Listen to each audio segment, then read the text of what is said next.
change. Assalamu Alaikum assalam. Keep wearing the same shirt every day, man, isn't it? What's happening, guys? Assalamu alaikum, everybody. This is a Brucey bonus stream for you guys. We're not doing the Bible stream today, so it's another open forum. So it's a free for all, similar to kind of tamed down version of the arena, I would say. Alhamdulillah, because we've got such nice people with me. Alhamdulillah. And so basically, this is a forum for non-Muslims. So Muslims, please don't start coming in the chat and filling it up. It's for non-Muslims. Predominantly, I'll be honest with you, it's more of a non-Muslim Christians that we'd like, because there's usually a Christian stream on a Sunday. So inshallah, we're going to give priority to non-Muslim Christians, inshallah. So, everyone ready? Inshallah ta'ala. Nazambo, you got your bandana ready? You ready to go? Yeah, it's on the side. Got it ready just in case. So I think we're going to put the link straight out if I'm not wrong. Yep, link's out there. Alhamdulillah. So how's things at the moment, guys? I'm not too bad, mashallah. Every day's still a Sunday, but it's coming to an end. When's the ending? When's it coming to an end? 12th of April. The shop opens again 12th of April. First day of Ramadan, mashallah. Alhamdulillah. So I've got to start going there and start enjoying my every day's a Sunday at the moment. Alhamdulillah, alhamdulillah. Well, it had to come to an end at some time, I suppose, you know. Yeah. Well, on the bright side, inshallah, hopefully we can hit Speaker's Corner again. Inshallah. Yeah, that would be nice. Alhamdulillah. Yeah, so I've got my jab, inshallah, on Tuesday, so I'm looking forward to that. And inshallah, I'm somewhat protected, inshallah, with Allah's mercy. Inshallah. Ameen, inshallah. Yeah, I think the 40 to 49-year-olds are being done now as well, aren't they? So I think I should get mine. Yeah. Oh, is it the 40 to 49-year-olds can apply as well? Is that right, Imran? Yeah. We've got Terry here already. Who's Terry? Remember Terry is the Your Way or Yahweh. You know, the guy who... yes, I do. 7-day flex. He got destroyed on Friday by Zakir on Isaiah 53. And he's still in this idea that he can debate on this topic. He's like, let go, mate. Anyway, before we got our mate Terry, they've got Peter Jones. Well, Peter Jones was first, so I think we should... Yeah, that's what I'm saying. Let Peter Jones on. You muted, mate. Hello there, Peter. Hi, sorry, bro. How you doing? You doing good? Yes, fantastic. Yeah, so just before leaving, can a non-Christian ask a question, agnostic? Yeah, that's fine. It's open forum. Yeah, because in the description it was written Christians. So I have a question. I just got kicked out from the EFDawah because they said that as soon as I entered the stream, they said it's not the proper topic. So they were discussing another matter. So I want to ask about the penalty for apostasy in Islam. Like, is it death? It's a very good question, Peter Jones. What do you understand by the word apostasy? I like leaving faith and having none or changing it to another. Okay, so not necessarily. The answer would be no, not necessarily. No. So they don't get killed. No, because the thing is, changing your mind. There are lots of Muslims that have changed their mind and they don't follow Islam. You can go to any Muslim country. I've been to many. I've been to Saudi Arabia. I've been to Dubai. I've been to Pakistan. I've been to many Muslim countries. And there are many people there who actually changed their mind about Islam. They don't pray. They don't fast. They don't really have anything to do with Islam. And surprisingly, they're not killed. Yeah, but if you can just let me, I'm talking about the scripture, like the fatwas of the text, you know, the Sunnah and the Quran. Yeah. I'm not talking read the about Quran? Yeah. You read the Quran. Tell me what the Quran says about apostasy. Well, the Quran doesn't say anything. It says the opposite. It says that there is no pushing someone to believe in. So the Quran says there's no compulsion in the religion. Yeah. Exactly. And then the Quran. One second, Peter. And the Quran also speaks about those who leave Islam and come back and leave Islam and come back and leave Islam and come back. Allah says, leave them to me, basically. So if the apostates were to be killed because they leave Islam, then the Quran will not have verses talking about those who can leave and return, leave and return, leave and return. So no. And there's no actually authentic narration or Sahih narration in which the Prophet actually killed someone because of apostasy. Exactly. But there's a hadith of Bukhari, authentic. Yeah, those who change their religion kill them, yeah? Yeah. And there how do you understand that hadith, Peter? Well, unless you will go in the opposite of what the consensus of Muslims. No, Peter, how do you understand that hadith, Peter? Peter, how do you understand that hadith? Clearly, kill them. Yeah, that's kill who? Kill who? The apostate, whoever changed his religion. What's the historical context of the hadith? So here there is a contradiction between this. No, there's no contradiction. It's just but in Mecca, in Egyptian Azhar, the world's largest. Peter, it's like the Vatican of Islam. They say. Peter, there's no contradiction, mate. It's just your misunderstanding of it. So you contradict the Mecca and the Saudis and the Egyptian. There's no contradiction, mate. There's no contradiction. No, they are saying the opposite of what you are saying. No. What was your question? If an apostate in Islam, should an apostate be killed? We've said no. We've showed you the Quran says no, and you bring the one hadith that talks about killing those who change their religion. So I'm asking you that particular hadith that you've brought. How do you understand it, or where do you get the understanding from of it? Do you understand what it's about, or are you just reading it and taking it as it says? Well, we do agree that in Islam, any decision have to be taken according to its biggest scholars. You know, that's how things work. The fatwas they call. So this hadith that you're referring to, where are you getting your understanding from? I get it from the website of the Saudi ministry. I get it from the Azhar. So tell me how Al-Azhar have interpreted this hadith. The Azhar and Saudis both say that No, tell me how they don't just say it in a vacuum. Tell me what they say about the hadith. In details, they say they get 3 days to change their minds, and if not, they get killed. That's got nothing to do with this hadith, first of all. What are you talking about? I'll make it easy for you because I feel like I'm pulling wings off a fly here. Okay.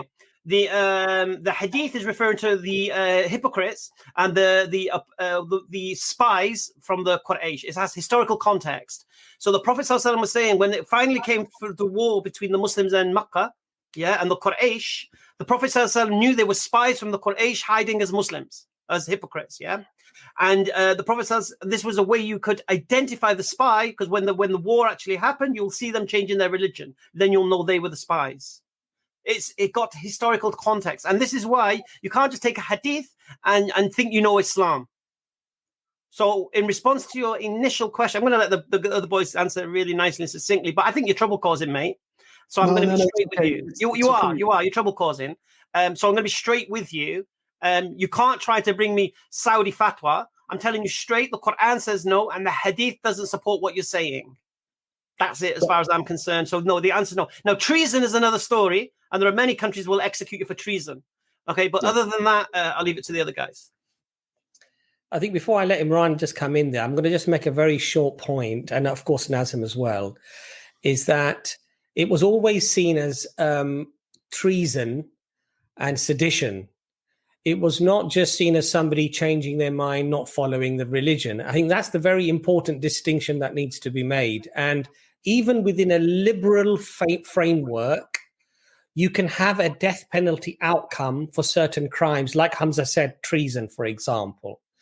Now, a very interesting episode at the time of the Prophet ﷺ was that he gave a list of all of the hypocrites to a particular Sahabi. I think Imran might be able to jot my memory on the name of the Sahabi, a companion of the Prophet Muhammad, peace be upon him, to the extent that even some of the senior companions were not given that list, but this particular Sahabi was given the list.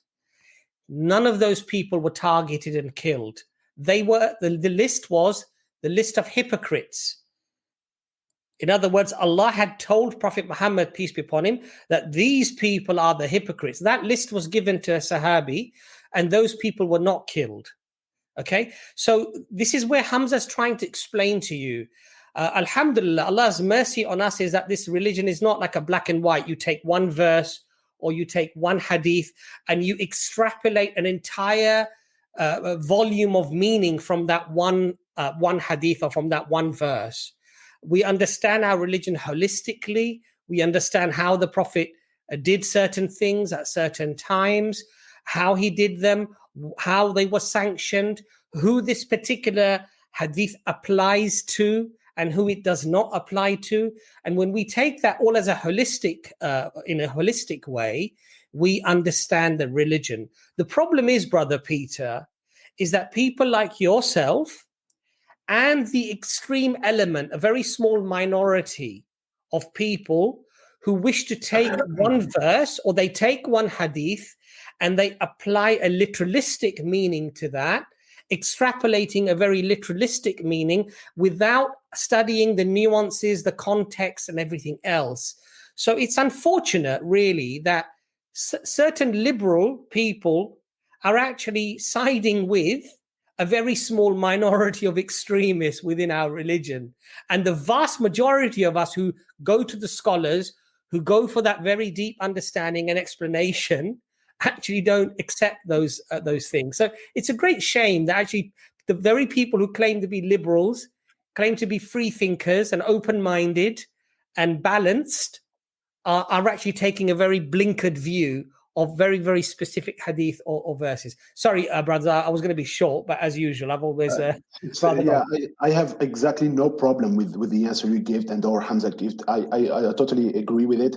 And I'm not, I see what you mean, and I'm not trying to push the Islam explanation into ISIS and say, yeah, look, you have the same one. So I'm not trying to do this. But we do agree that if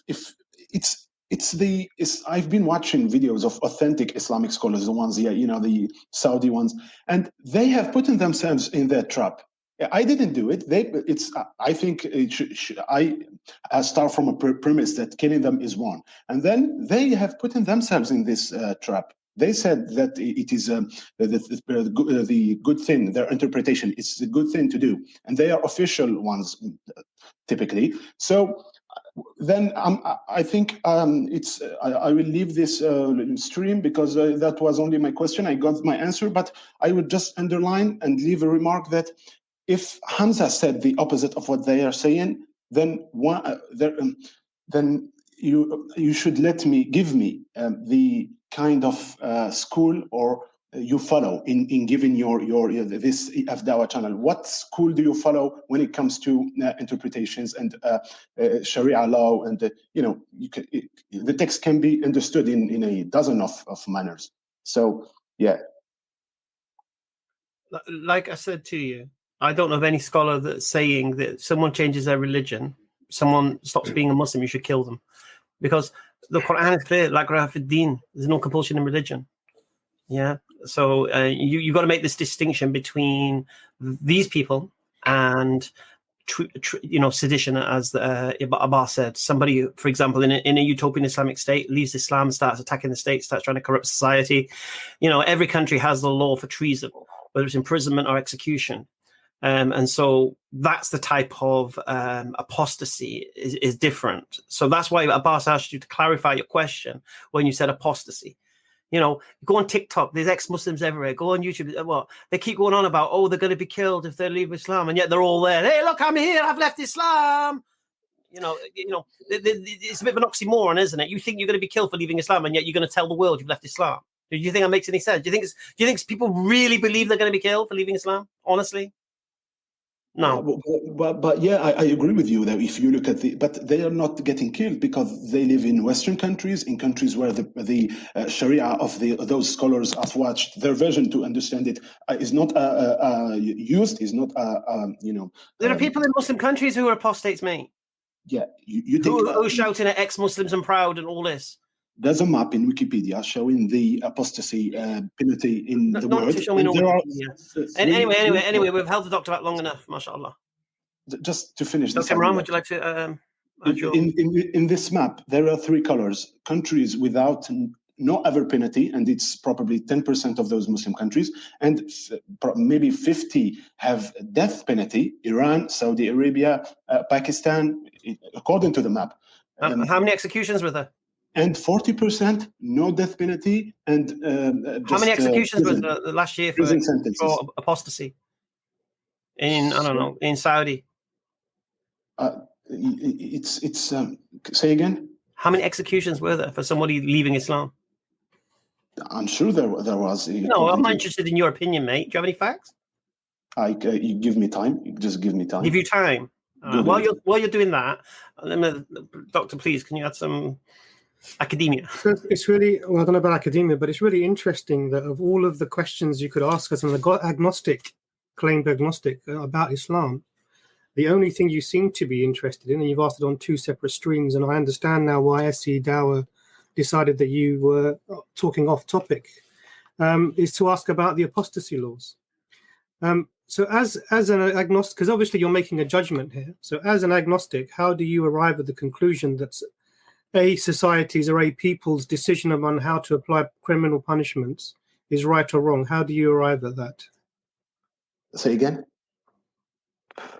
How to arrive to what? To tell a country about their own laws and how they should apply them. I think that's what he said. You're an agnostic, you said, perfect. yes?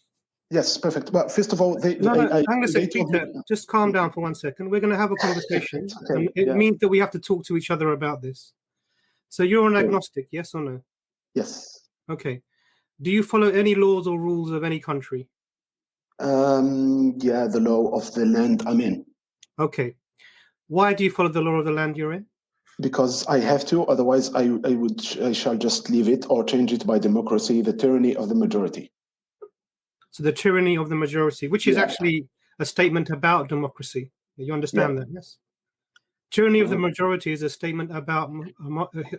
Yeah, it is. The democratic process is that the majority decision rules, and therefore it is tyrannical upon the minorities within the country.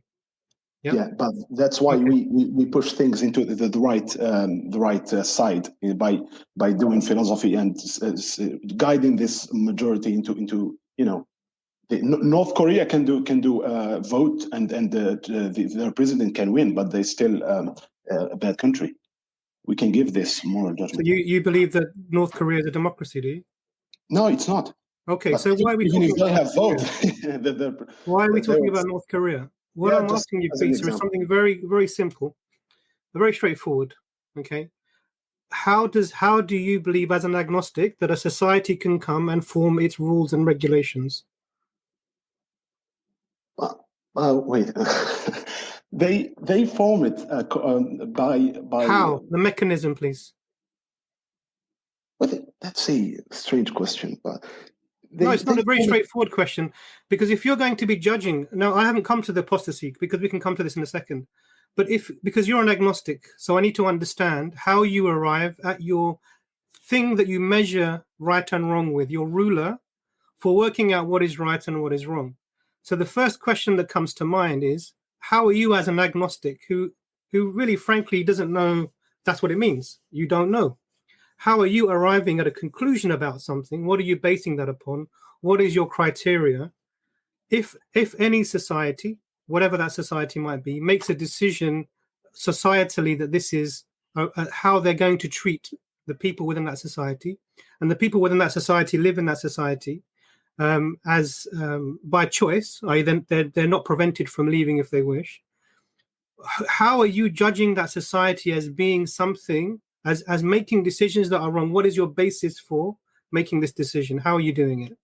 Yeah, so in other words, you're saying how from what groundings I'm starting the premise saying killing the apostate is wrong. That's what you're saying. Yeah. So I mean, if the countries can do what the people want, it's but we can still use human rights and discuss them within. Okay, so tell me about human rights, please. Yeah, human rights is a product of the evolution of philosophy. That's until now. It's so let's pick one human right. Yes. Mm-hmm. Go ahead. Pick one that you like. not kill those who leave your sect. Okay, this is fine. This is fine.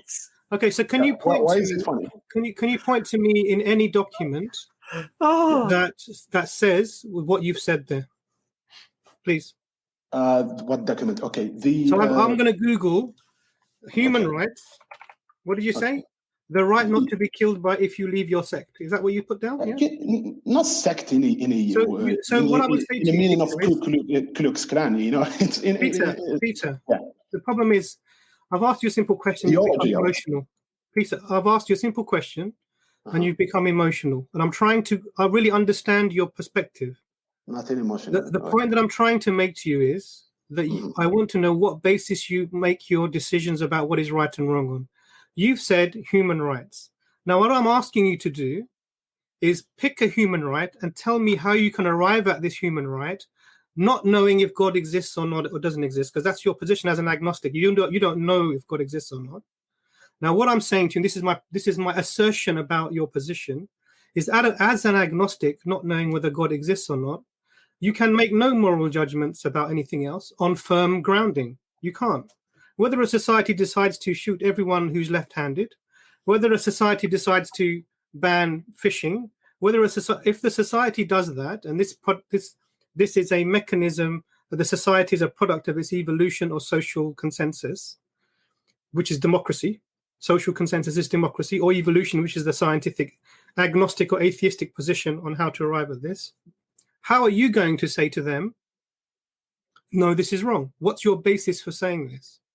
So you refer to human rights. Now, human rights are actually based upon religious ideologies. I'll give you one example. The right to all people are equal, and all people are equal, for example. This is an assumption within human rights. There is no scientific basis for this. There is no sociological basis for this. We are different colors. We are different heights. We are different intelligences. We are different body weights. We are different in every single way. What the question then comes to you is, how are we equal? In what way are you saying we are equal? Well, when it comes to equality, we're doing our best. Once we are left alone in this universe, do you understand that humans are doing their best? Evolution is not just biological; it's in every field. Just in medicine, there is evolution. The manners of Peter, can you stop waffling and answer the question? Yeah, this is a somehow way to answer the question. No. It's actually a very simple question. Where do you get your position to tell a country about their laws that are wrong? No, that was not the question. The question was how can we say the equality between humans? It's evolution. What are you basing this? Have been discussing this through centuries. Peter. Today we have the best. You're just grabbing at the rocks there, Peter. The whole point of him asking that question is to understand where you get your values from. How are you telling a country that their laws are wrong, their human rights are wrong? Who are you, basically? What's your standard? But we religious people, we have our standard yet. We're trying to understand your position as an agnostic. Okay, first, when it comes to the apostasy, there's in the United Nations. Don't forget the apostasy laws. We're talking about you, nothing about apostasy laws. Listen, just forget you know the word apostasy, please. Where do you get the position to tell a country that its laws are wrong? Okay, I'm trying to answer, please. No, you're trying to waffle, you're trying to slip, and I'm not going to let you. You can answer the question being asked to you. You're being asked a very specific question. Yeah? And you keep grabbing onto this apostasy flex. And we even come to the apostasy flex. Okay, we're trying to establish your principles and your premises that you work from. So I'm assuming there must be other countries that are doing things you also don't like, and you're going to tell them they're wrong as well. And the question that was going to be asked to you, Peter, is, who are you, mate? Who cares what you think? Why should we care what you think?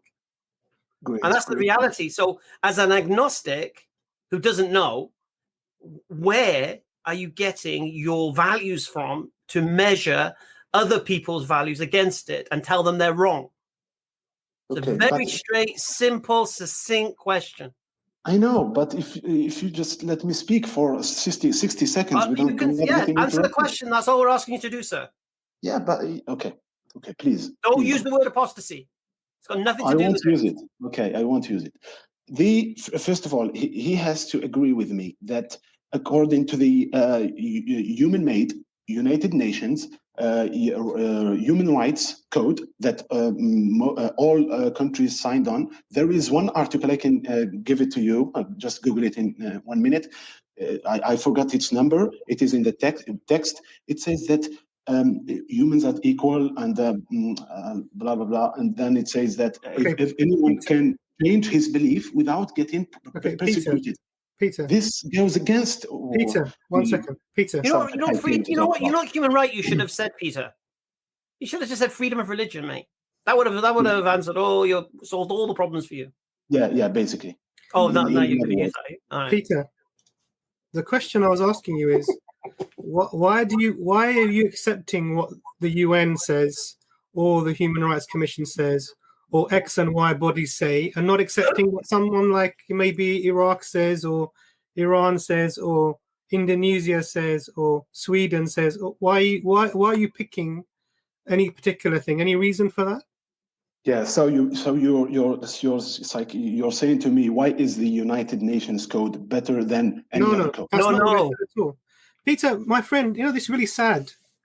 It's really sad, and I'm finding it really, because it's interesting. I think that the idea was to try and trigger the people in the stream with your question, but it's actually you've become triggered yourself. We're asking you a very straightforward question. It's really, my brother, it's really a simple question. Go ahead. I'll do my best. What is the basis for your assertion that human beings are equal? And as an agnostic, I want you to give me this answer. First, give me establish this position, and then we can move forward from this, please. Yeah, but this is a whole another matter. We are equal. No, this is the fundamental matter, because you're referring to the Human Rights Act, which makes an assumption of this. Now, before we can even get onto the idea of discussing the issues about what different countries say in terms of what they're doing in their own countries, the first question we have to ask is, how are you making your judgment against these countries? So, for example, if a Western person, a white Westerner came into a country and said, "Oh, look at you oppressing your women, they're all covered." Yeah. The women in that country would look at them and say, "Look at you oppressing your women, they're all naked." Do you understand? Now we have two different perspectives for the observations of women wearing bikinis and women wearing full coverings. Yeah. Now, the question then is not about the observation. The question is about what are you basing your assessment on? How are you coming to the conclusion that A is right and B is wrong, or B is right and A is wrong? Now, I'm asking you, why are you coming to the conclusion, even as an agnostic, doesn't know if God exists or not, that all human beings are equal? Because the idea that all human beings are equal is a religious idea that has been adopted by human rights acts and human rights systems. This is the problem that you have, you see. So now, if you accept that we have to believe in the human rights because it's better, quote unquote, you have to come to the agreement that this is based upon religious law, which is based upon God's statement, as God says in the Quran, that everyone is equal, and the only persons who are different is by their God consciousness, their taqwa, which is only known to God anyway. So for you, the first question is, how can you as an agnostic even look at the Human Rights Act with any validity? Well, I remember a famous philosopher once said that one of the biggest tragedies in human history is when morality has been hijacked by religion. I think I can apply this here. It's like those things was before those religions came. So actually, how do you know this? What do you just see the okay? You see the history. Do you think that things? Who was the first? Tell me the earliest human beings you know. Which ones were they? I mean, we can start from the Greeks. The human beings. Human beings. Sorry. Human beings. What do you mean, human beings? You started with European human beings, as if these were the first human beings that existed. No, I didn't say the word European. I didn't say. Well, Greeks are European. No. Yeah, just as a common example. Are you saying that the Greeks were the first person to talk about human rights? No. No, just as an example. So go back. I want you to show me a people who had morality without concept of God, the earliest people, because this is the assumption here. You're saying morality existed first. You quoted an unknown philosophical scholar. You're saying morality existed first and religions came afterwards. I would like some evidence of this statement, please. Well, his name, I forgot his name. It's in. Evidence for the statement, not evidence of the statement. I'm taking your word that there was some unknown Greek philosopher, because you can't remember his name, who said this, that the religions hijacked morality. Now, what I'm asking you is, show me a society where morality came first and then the religion came afterwards. Show me that, please. Well, it's. I think the burden is on you. You're the one that made the claim, my friend, Peter. You think it came You're down the as one who quoted the unknown philosopher who said that the religions hijacked philosophy. That came from you. I didn't quote that. I disagree with that. So you are the one who has to provide the evidence that morality can pre-exist religion. You have to provide that. Okay, can I ask you a question? No. Do you think that the people of Jesus, his village, or the Quraysh had no morals, and that they discovered this new invention with the revelation? Okay, the problem you have, I'll answer the question for you directly. The problem you have with the question is you're talking about a people who already had religion. The people of Jesus, peace be upon him, already had religion. The people of the Quraysh, they already had religion. So this is what I'm saying to you. What's the first prophet that bring the revelation? Wasting our time, mate. Wasting our time. Peter, you need to understand that existed before. Is everyone in agreement we're going to let him go? Yeah, but can I just say something to Peter before he goes? Before Peter goes. He can still hear you. Okay. Peter, look, we're really trying to engage with you. But, there has to be a level of intellectual honesty here when we have a discussion. And you can't just keep making stuff up. It just gets frustrating to have a discussion if you just keep throwing things that you can't never end. It will never end. Evidence. It's meaningless. The discussion becomes meaningless. We're trying to sort of engage with you in a logical way. And if you were honest and you said, you know what, actually, yes, you're right. From a purely materialistic sense, there is no absolute when it comes to morality. It's a social construct. It deals with social consensus. Of course, it's not an absolute. It's the best that we have from our paradigm. We can respect that. But if you start claiming these things that have no evidence, like Imran, you said, for example, the Quraysh actually believed many of the things that Abraham, alayhi salam, Prophet Abraham had left them. And many of the rituals that they did were Abrahamic rituals that they actually mixed with the theology of idolatry. So even many of their, moral code actually came from a theistic history. But he doesn't know this. And so he's just throwing things. It just gets frustrating. I just want to add one point, that in Islam, there is no such thing as vigilantism.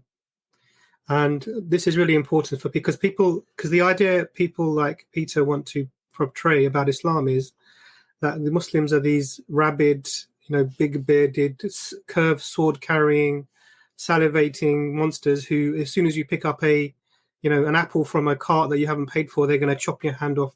That's next. I mean, this is the caricature that they're trying to put forward. The reality is in any system, law system, the only people that are allowed to carry out punishments are the state. No individual is allowed to at all. So even if there was a system in which people of whatever crime were committed and were punished to death, then what would happen is that the person would have to be arrested, they would go in front of a court, witness evidence would be brought, and then the decision would be made by a judge according to the law at that time. So this whole idea that he's trying to present is a strange idea, and it doesn't really. And in fact, Imran, is it right that their mental state would be looked at? Everything, of course, and also the fact that if they were doing something that was very damaging or harmful, they'll even be given time to recant, right? Yeah. So there's so many nuances to this, and then to just paint it as some black and white issue to try to make it a point scoring exercise is just intellectually very dishonest and disingenuous. It doesn't lead to a better understanding of our positions. It simply puts each person in a pigeonhole that you wish to sort of force into to try to convince everybody else that these people are nuts, these people are crazy.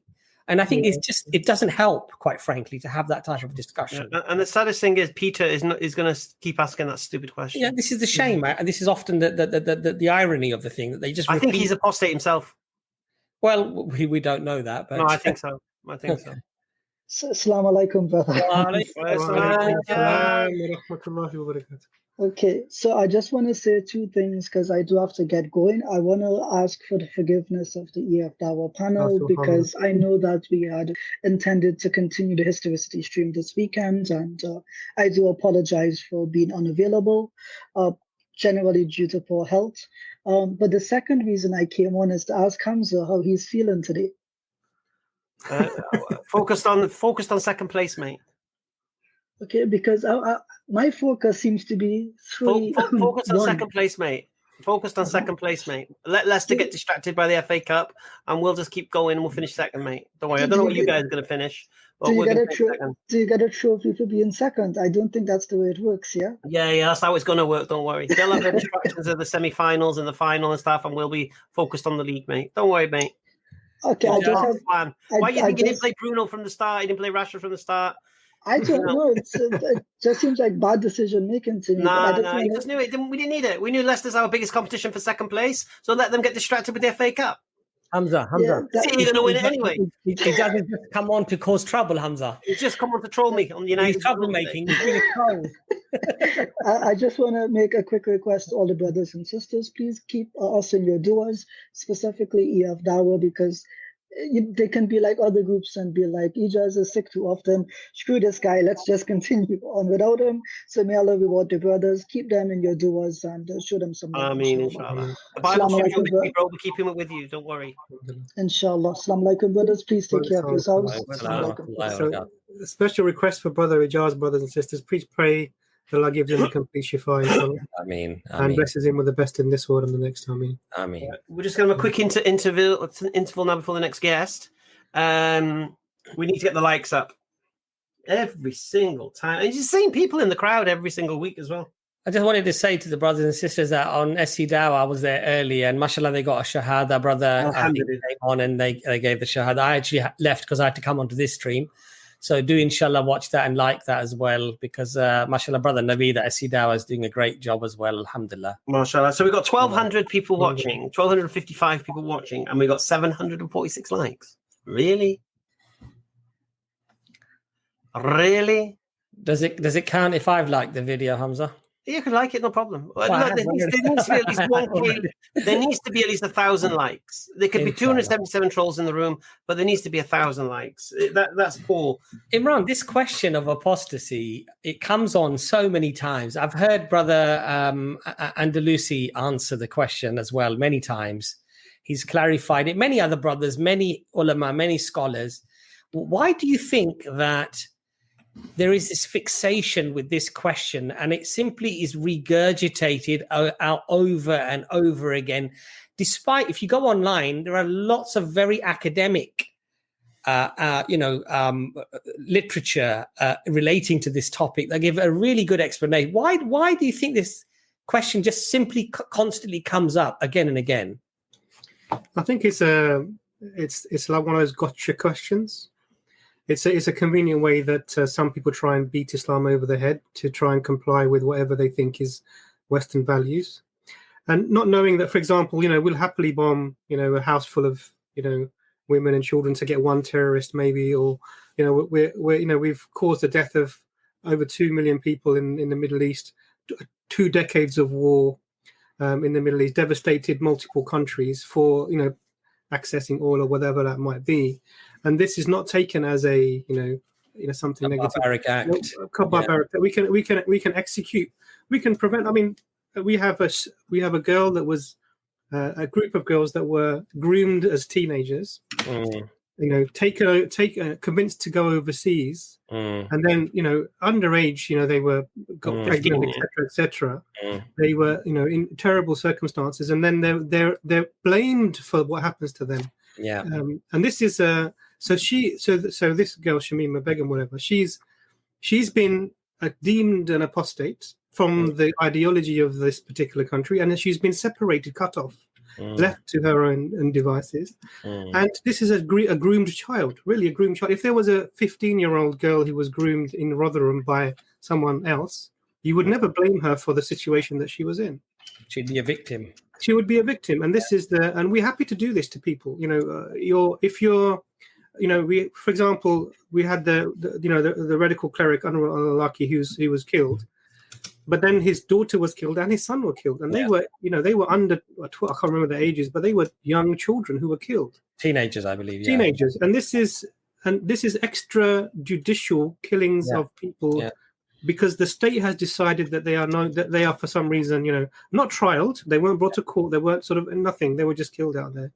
So we have to really, when it comes to these questions, we really need to get underneath what's happening here. And him as an agnostic asking about morality, I mean, what's he talking about? Yeah. First, you tell me what morality you adhere to, what you exist. Because the only morality he can actually believe in is either that which comes from evolution. So that means whatever we decide is right anyway, evolutionarily, or that which comes from social consensus. So if the society decides, then that's fine. And then he talked about the tyranny of the democracy, which is actually against the tyranny of the majority, which is something against democracy. Yeah, because majority rules, which is what democracy is. And he claims that he's a minority wherever he might be. I mean, we wish him safety and wherever he is, and we hope no one does any harm to him, and whatever his special circumstances are, we don't know. But that's different from coming on and then being asking these sorts of gotcha questions. In reality, most of the statements about killing apostates is to do with the fact that there was a time when you could not differentiate between your political allegiance and your religious allegiance. They were the same. Yeah. So if you left the religion, then you would become automatically politically aligned with the opposing forces. Exactly. And therefore you would become someone who's going to fight you in the next battle. And we've seen this. We've seen this, yes, exactly. So I think the other thing is, Imran, the hypocrisy, and you emphasize it very, very clearly, which is that when we saw those images of the pilot, I think that had been captured and ISIS was going to burn him alive or whatever, I mean, there are no words, really. That's a horrible, horrific thing. Not only is it horrible and horrific from a secular point of view, but from an Islamic point of view, it's heinous, it's murder. And even if one is, has been given the death penalty because of something that they've done, they've killed somebody or whatever, fire actually is haram. You can't burn somebody. But anyway, how many people have we decapitated and incinerated from our bombs at 30,000 feet? When somebody pours petrol over somebody and they burn them, as heinous as that act is, how many people got burnt alive with our bombs? And how many people lost their limbs and their heads and their bodies were torn apart by the bombs that we dropped? Bro, you can go past that. Just talk about Hiroshima and Nagasaki. SubhanAllah. And so this is completely obliterated off the face of the map. Yeah, this utter... And not just obliterated off the face of the map. Yeah. That for generations poisoned the land. Yeah. And it's justified in what? Absolutely. And so do you see the Muslims constantly telling the atheist or telling, our fellow Westerners that, look, what is this that you've done there? Where's your guilt? Why don't you apologize for these things? We don't do that because we realize that there are evil people in the world that do evil things, right? But subhanAllah, there's just this utter hypocrisy, like a blinkered view. All they see is that some bad that was done by a Muslim. And on the other hand, you've got mass killings. You've got rapes happening to the Uyghurs, as a weapon of war, as a weapon of genocide. Yes. And the world is silent. Where are all the discerning voices there? Where are all the people with their emotions and their tears crying for those people? SubhanAllah. For the Uyghurs, for those in Myanmar. Syria, Rohingya. No one cares because their skin's not white. Yeah, if you look at the Tutsi and the Hutu, 1 million people were hacked to death. African brothers and sisters were hacked to death. Rwanda. Rwanda. What did the world do? A few people did a couple of speeches, but where we had the ability to send troops in, the United Nations could have gone in, they could have stopped the genocide. We stood by. So please don't give us this. Don't pull the violin out and try to tell us how, you know, somehow we're doing things. Because when we do things, when some of our community do things wrong, alhamdulillah, we rightfully we say that they're wrong, and that we don't justify these things, because Allah does not allow us to justify these things. But they justify mass killing on a mass scale constantly, as if it doesn't even matter. Subhanallah. Right, I think we could continue now. I think we've hit 1,000 likes. Sorry, Nazam, you wanted to say something? Just very quickly, since our brother Abbas raised the issue of ISIS burning like certain fighters by fire, which is obviously against the direct words or the direct teachings of the Prophet Muhammad.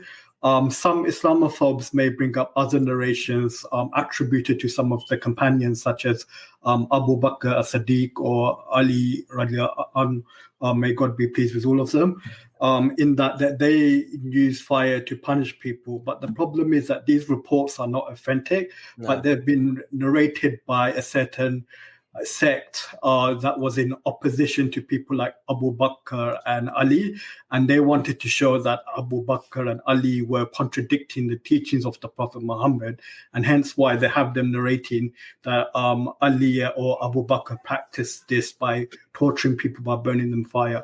But these are not authentic narrations, but they've been narrated by people from a different sect or an opposition sect to Ali and Abu Bakr. Brothers can correct me if I'm wrong, Imran, but I believe one of the Sahabi to kill some ants, they used fire. And when the Prophet ﷺ found out about this, he said, the fire is only for Allah subhanahu wa ta'ala. Now, this was for ants. This was for ants. So please try to understand our religion, understand where we're coming from. Don't make this caricature. Don't come with this stereotype. Don't come with your predispositions.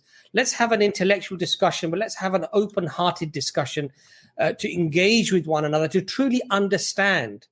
Don't presume and assume before you come onto the stream. And when it doesn't go your way, like Imran said, you know, instead of trying to trigger us, you get triggered yourself. All right, we can continue now because we've passed 1,000 likes. So, Adam. Hi, brother Adam. Why, hello. I always feel more comfortable when I see men with good beards. My question is a little less big. I studied Islam during my A-levels, and one of the things that came up there was a rule, and I'm hoping that you guys can clarify where it comes from exactly for me. But considering listening to music, specifically instrumental music, this has been one of my big problems with Islam for me, because I'm a street performer for a living. I've just noticed my screen's reflecting in my glasses. You can't see me. There we go. So I'm a street performer for a living. So obviously music being barred would be a really big issue for me. I can't tell you where I got that from because it was mentioned in a A-level class years ago, but it's pretty commonly known. So I'm sure you guys can sort of fill in where I'm drawing a blank a bit and maybe explain it a bit to me. There's actually a chapter on music that you can read from Ghazali, Imam Ghazali. He was like a roughly about 1,000 years old scholar, and he was from the Shafi school. But basically, he's written a chapter on music, and he brings a narration. Basically, in a nutshell, he mentioned that there's a difference of opinion among scholars. I was going to say that regarding this, but yeah.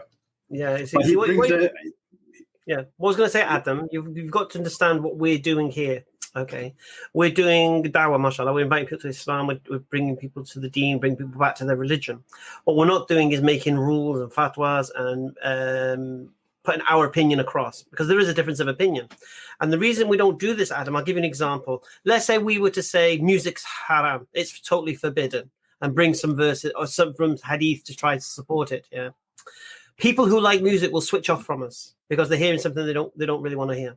Okay. Mm-hmm. And if you do the other way around, you say, you know what, I think it's out of context, so some music's all right. Then the people who think music is haram, they'll switch off from you thinking you're deviants and such. Yeah. Right. So in matters like this, we just don't get involved. I think one thing to mention to Adam, though, is that there is a unanimous decision when it comes to music, for example, where there's vulgarity or it entices you to disbelief or entices you to enter into sin. would you accept, Adam, that those things would be harmful for society if they were detrimental to us? Absolutely, yeah. So we would agree with you on that point. Okay, so it's pretty up in the air then. Not Can I really. ask a question, Adam? No, music in general, I mean, is up in the air on. Not really. No. Can I ask you a question, Adam? You can. You said it was a problem for you. In what sense? Are you saying that if you know the answer to this, or if you're allowed to have music, that you would be a Muslim? What do you mean by that? Well, it's one of the sticking points for me, because I find it difficult to believe that a God would give me a perfectly good God would give me an innate talent in an area, and a good amount of ability in a certain skill and a certain profession, only for that profession as a blanket to be completely forbidden and evil. And I completely respect, Hamza, what you're saying about you guys don't want to come down in either way because it's an active debate. That's perfectly fine. You can see from the chat now, the chat's blown up on it. My first question would be, what constitutes music? See, people say, it's musical instruments, and then so what if I make a sound with my voice? Is that still music? Or what if I go booch, booch, and start doing beatbox? Is that still music? Then I'm told anything I can nod my head to is music. Who decides what music is? Right. And this is why it's not a straightforward answer. And I know the chat is going mad saying, it's haram. There is a difference of opinion. What I always say in this matter is look at someone like Yusuf Islam, Cat Stevens. So he was into music more than you were. And he put his guitar away when he accepted Islam. But he spent years going around all the scholars, finding all the opinions, trying to find the detail of this particular matter. And for me, someone like that has done the research and to see who they spoke to and what the evidences were. But I'll say it again before the chat goes nuts. We're not saying either way, because I don't want to offend either party, because we're not here to do that job. We're given a different message, and we don't want people to switch off from what we're doing because they think we're following an opinion they don't agree with. So that's can I follow up with Adam? Yeah. Adam, what makes you think that being a musician is innate for you? Well, because just from a very young age, so I can play 5 different instruments, and from a very young age, learning those came quite quickly to me, was very easy, was something that just gelled, and it has always been a direction in my life. Sure. So it sounds like you've acquired, you enjoyed it, and you've acquired the skills related to it because you've enjoyed it. The question, I think, really is that you claim that it's something innate within you. So I don't really hold, personally, my personal opinion is, you can disagree with this, is that I don't think we are somehow born with talents. I don't really buy this talent thing. It's really about early exposure and then practice, and you hone the skills. So even if you take somebody who's extremely talented and you take someone else who's practiced loads, the practice will show, and the talent is only going to get you so far. So this thing, talent, is a little bit, it sort of makes people stratified according to certain criteria. So you look at someone, you say, "Oh, well, you're so talented. This is why you've succeeded." Well, no, the reality is this person's, been. Let's say take basketball. He's been playing 8 hours of basketball a day for the last 20 years, and that's why he's amazing. And now he's in the NBA playing for one of the biggest teams. You can take someone who had a good skill or was naturally talented physically, maybe that skill when they were young, but haven't put the practice in, and they won't get anywhere near this level of professional or proficiency. So I think it's interesting that because you've almost made it into, like, for you, an evidence. Like, look how naturally inclined I am and good I am at this. I play 5 instruments and I have all this natural ability. Surely this must be something amazing that God has put within me. So it can't be something that God must be against. This is what I'm trying to just rationalize through what you're trying to say. Now, I personally don't buy this at all. I think if you put down your instruments and you took up something else with equal gusto and equal sort of enjoyment, given the same time, you'd be as proficient in that skill as you are with this. I know many people who've gone from being great singers to being amazing reciters. I see that actually transition quite a lot. So is there anything else about Islam apart from this that would? So you're saying, I'm just trying to I don't want to box you in or anything, Adam. I'm asking a general question. Everything else about Islam is fine, and it's just the music issue for you. Because then I've got an answer for you, if you want. Yeah, pretty much for me. That's my main issue. Okay. Everything else I know about Islam, I'm kind of comfortable with. So if the music issue was sorted for you, you'd take your shahada, right? I wouldn't go that far, because while I'm comfortable with Islam, I'm more comfortable with my faith in Christ. Oh. So I'm sorry. Thank you. I've got the big man in the way. All right. Would you like to demolish that first? We could demolish that. Oh, please go for it. Hamza, be gentle, please. So tell me about your faith in Christ. I became a Catholic after being a militant atheist when I went to university at 19. And I will admit to my logical fallacy of coming to religion entirely based on emotion rather than logic, and then learning later. But my faith in Christ does come at a base, again, from that emotional side. But I go to church every Sunday, and I'm quite comfortable in my faith and my belief that Jesus Christ was the Son of God, and I'm a Trinitarian. Can I just put something in perspective for you? Absolutely. How you feel is irrelevant when it comes to truth. That is fair. That's the reality. So you might believe something makes you feel warm and fuzzy inside, but it might not be the truth. So I'm going to dig deeper than that. I want to know why you believe it's the truth. I was not prepared for this discussion. A lot is the best of planners, mate. A lot is the best of planners. I believe that Christianity is true because of the...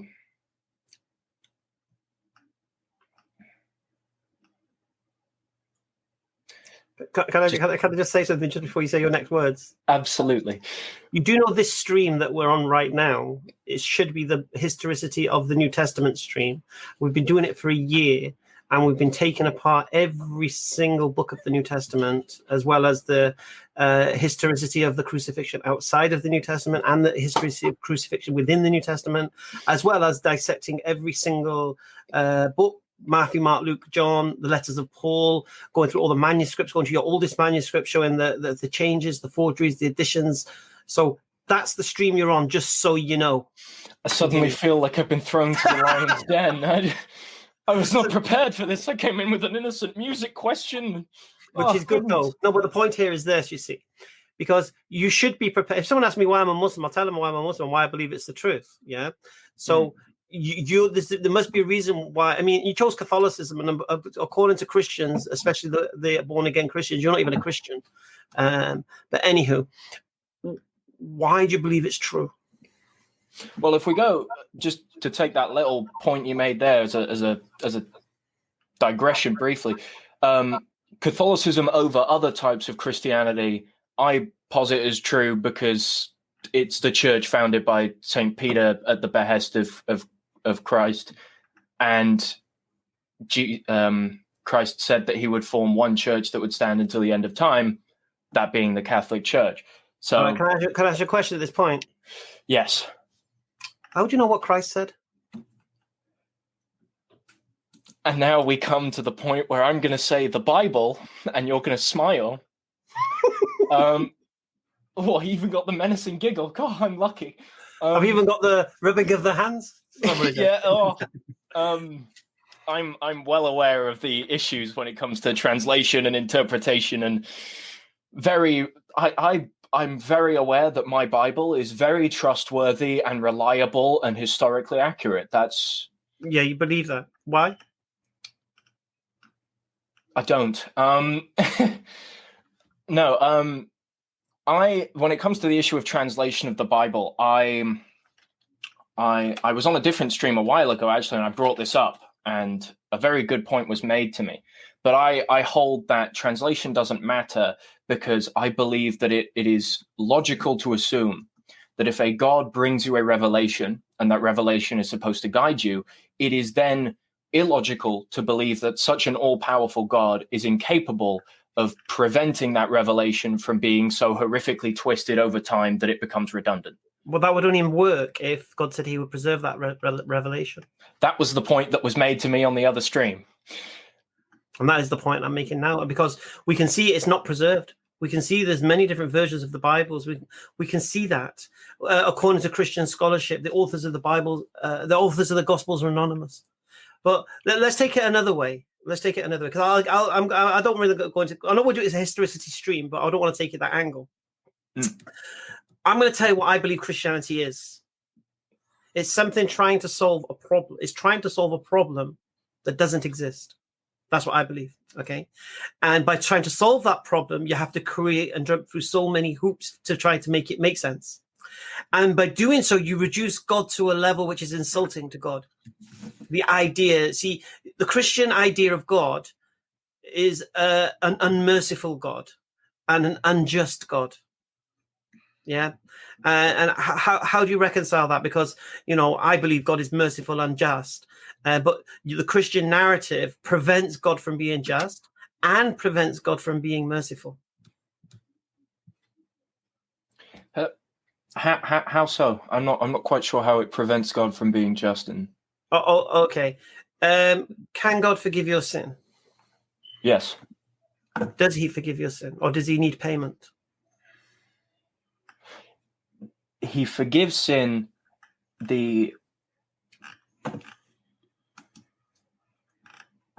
You're talking about yeah. Can he forgive sin without payment?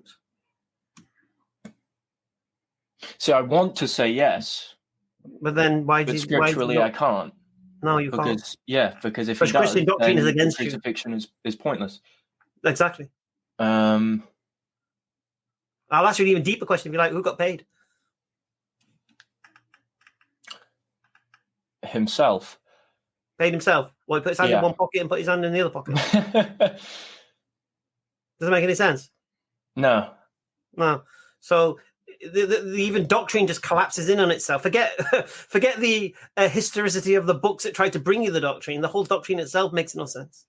Because, and the problem you've got then is the Bible does say God can forgive without taking payment. So if you read the book of Ezekiel, God says, if the wicked man turns from his wickedness and keeps my laws, none of his wickedness will be reminded of him.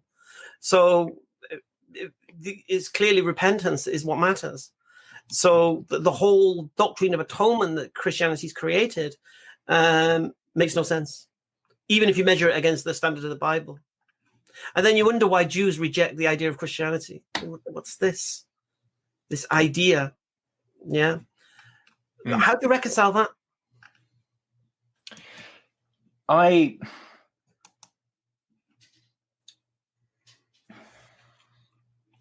be honest, the crucifixion is something that I have always kind of dodged thinking about theologically to an extent. I've always just kind of accepted it because my priest told me to, put it in my back pocket and moved on. So having it sort of dug up. That's the whole point of Christianity, the crucifixion. Yeah. Without crucifixion, there's no resurrection.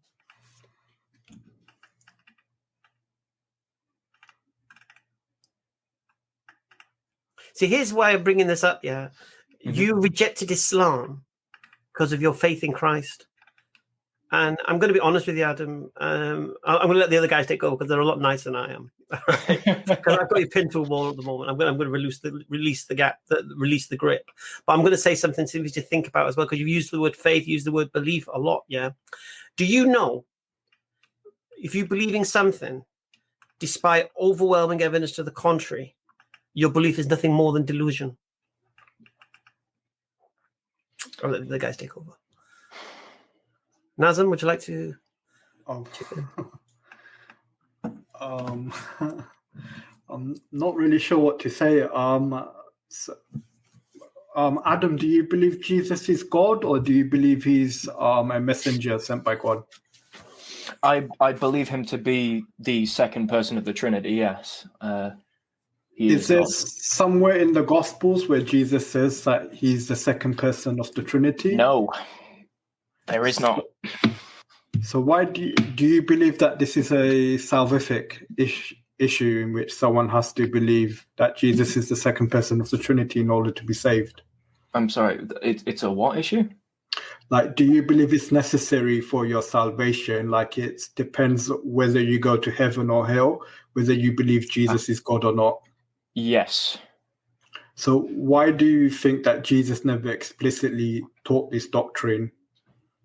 Because Jesus then established the church, being the Catholic Church, and the church explained that. So as a Catholic, I hold the teachings of the church itself as equivalent to Scripture and use them to balance each other and complement each other in order to form a combined. The church hasn't always been homogeneous. So there's always been like different voices with different beliefs. So there's been like some Christians before the Catholic Church, they're known as the Ebionites, and they didn't believe that Jesus was God, and they claimed apostolic authority. So they claimed to be coming from Peter and James, and they regarded Paul as a heretic. Have you heard of the Ebionites? Not until this moment, but okay. I would say. Have you heard of Origen? He's an early church father from the 4th century. No, not this particular one. Okay, my lack of knowledge is showing. No, that's fine. I mean, even I don't know that much myself as well. That's why I initially didn't know how to begin. But Origen was, as far as I'm aware, the church fathers, also the Catholics, they do respect Origen. He's from the 4th century, and I think he was like around the time of the Council of Nicaea. But basically, he speaks about the Ebionites. And the Ebionites, they had beliefs which were very similar to what Muslims believe today. So they believed in the virgin birth, the miraculous birth of Jesus, but they didn't believe in the Trinity, nor did they believe that Jesus was divine, but they believed that Jesus was a prophet or someone sent by God. And they also believed that Paul was a heretic, like he wasn't a true Christian. Mm. So if you like look at the New Testament, more than half of the New Testament is attributed to Paul. So it's obvious that those people who collected the New Testament books, there were people who did respect Paul and did regarded Paul as a bona fide, authentic apostle of Jesus. And those that didn't respect Paul but regarded him as a heretic, such as the Ebionites, are not the people that collected our New Testament books. So the people who have given you the Bible to you are people who belong to that Pauline church. Mm. And Paul taught that Jesus was God in some sense or divine in some sense.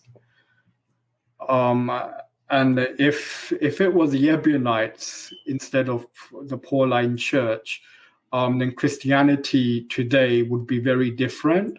It would have beliefs and practices that would be very similar to Islam. And in fact, there's a Roman Catholic mainstream Bible commentary called the New Jerome Biblical Commentary. It's been given its official approval by the Catholic Church, and I believe it's on page 613. But basically, it's to do with a commentary to Matthew's Gospel in Matthew chapter 5, verses 17 and forward, where Jesus says that he's come not to abolish the Old Testament, but he's come to confirm it.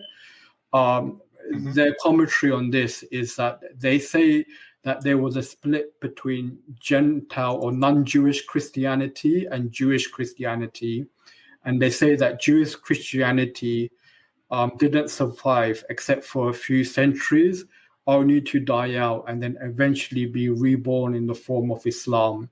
So here you have this Catholic commentary that views Islam as being the inheritors of this early Jewish group who followed Jesus, who believed that Jesus was the Messiah, not God the Son or the second person of the Trinity. Right. So my response to that would be that in the same way that the Catholic Church itself will have dissenting opinions on matters, ultimately, and disagreements, ultimately, the way that the church goes on said matters and decisions, the way they decide to go is the way that is righteous. So in this case with these Ebionites, I would say, well, they faded out and the Pauline Church didn't. If the Ebionites were right,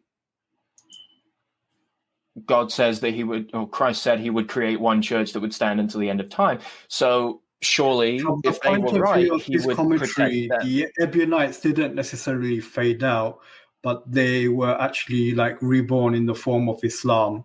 So Islam is that kind of early following of Jesus, even before Paul, that taught that Jesus wasn't God. He wasn't the second person of the Trinity, but he was the Messiah. He was the messenger and servant of God. So you could see like Islam is that, you can say, I guess maybe church or following of Jesus till the end of time.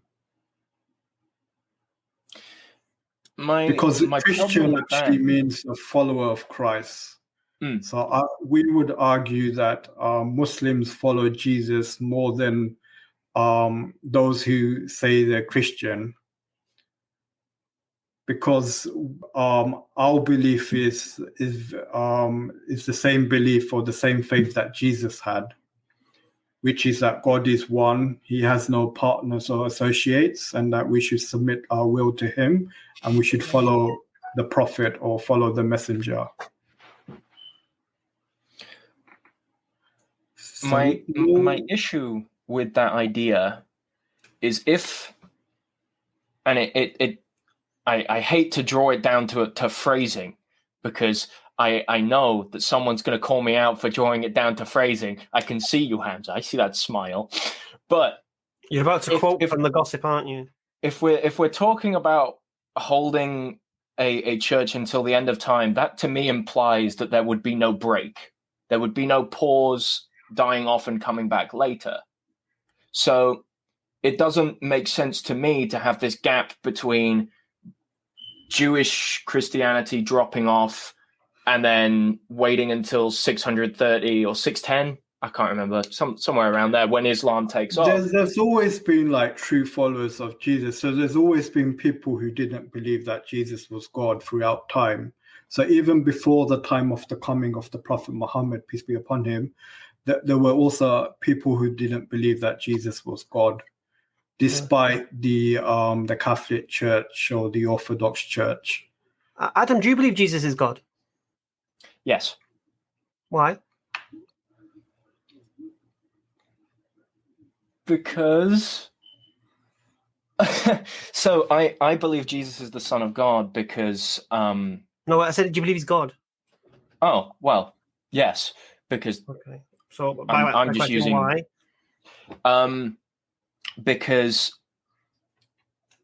he performed acts that, reasonably speaking, never mind, that's a bad line of thinking. Other than saying the Bible says so, and where does Paul the Bible said say so. Where does the Bible say so? Does Paul not say so? Come on, you said the Bible, mate. I did say the Bible. How many gods are there? One. How many gods does Jesus speak about? One. And who is the only true God? According to Jesus. Yahweh. I don't know what name he would have used, but the Father. The Father. Sure. Okay. So how many true gods are there? One. And who is Jesus? God. No, there's only one true God. I see the problem. So, according to the book you believe in, Jesus himself says there's only one true God, the Father, and Jesus who you have sent. So, if there's only one true God, how many true gods can there be? Well, one. Right. So, how can Jesus be God as well? There's only one, the Father's God. That would mean no one else is God, isn't it? Yeah. And so remind me why you believe Jesus is God. when your book is saying the Father's God, not him?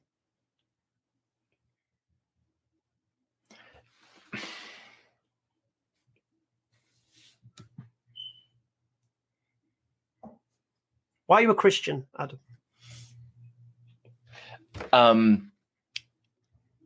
You have no foundations. I should admit, I'm usually less speechless than this in discussions. It's been a while for me. I'm a little bit direct, you see. Unfortunately, there's no. There's it's no. good. There's It's no, good. It's there's good no debate rocks to technique. grab a hold of. I'm a Christian at the first because I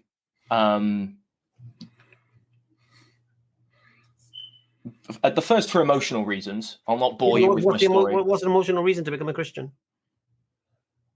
Well, it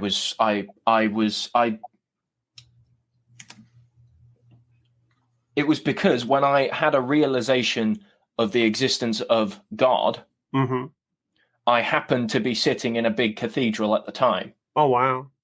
Which is perfect timing, I know. So it then to me...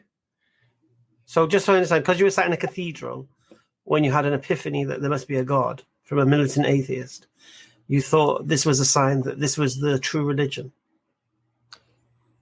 Even if when you say it like that, you make it sound so silly. But it kind of is. It was. I'll be honest with you, right? People, you know what people say to me, Adam? I'll just very quickly. People say to me, because I used to be an atheist as well. Yeah. So what they say to me, they say, look, you're only a Muslim because when you became aware of a God or believed in a God, you had Muslim friends who influenced you, and that's why you became a Muslim, right? They said, if you had Christian friends at that time, you'd have become a Christian, right? Now, my response to that is very, very simple. I would never fall for the idea and the notion of Christianity. It just doesn't make any sense, no matter which way you look at it. And I could never buy into it. Now, let's just imagine I'm a little bit like you, Adam. I'm of an emotional disposition.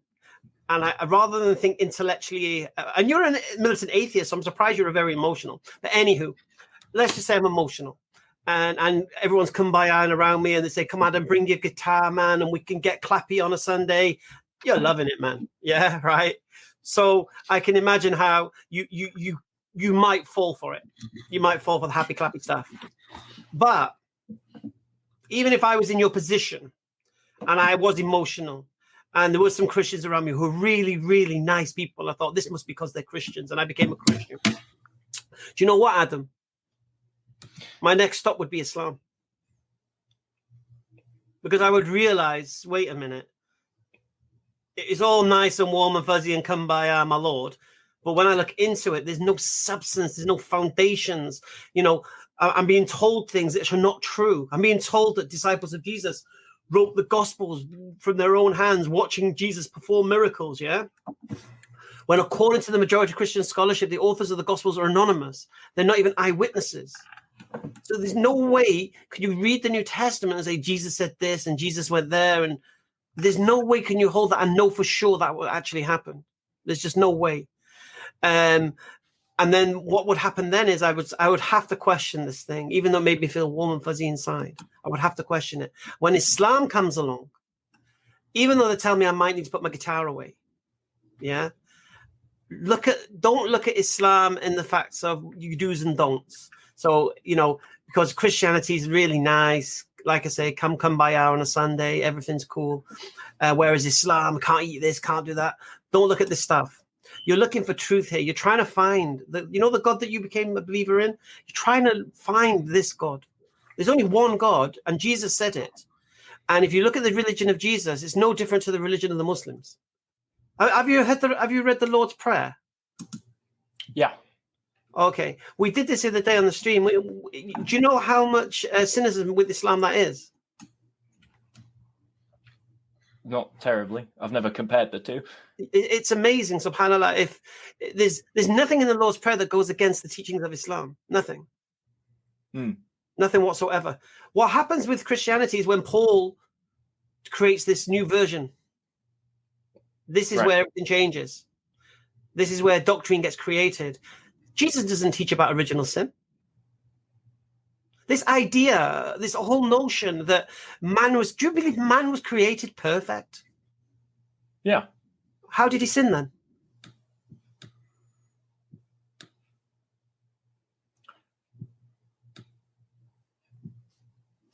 Because I want to say because free will, but I feel like that's a trap. Perfect. So if you're going to say free will, what do you mean by perfect then?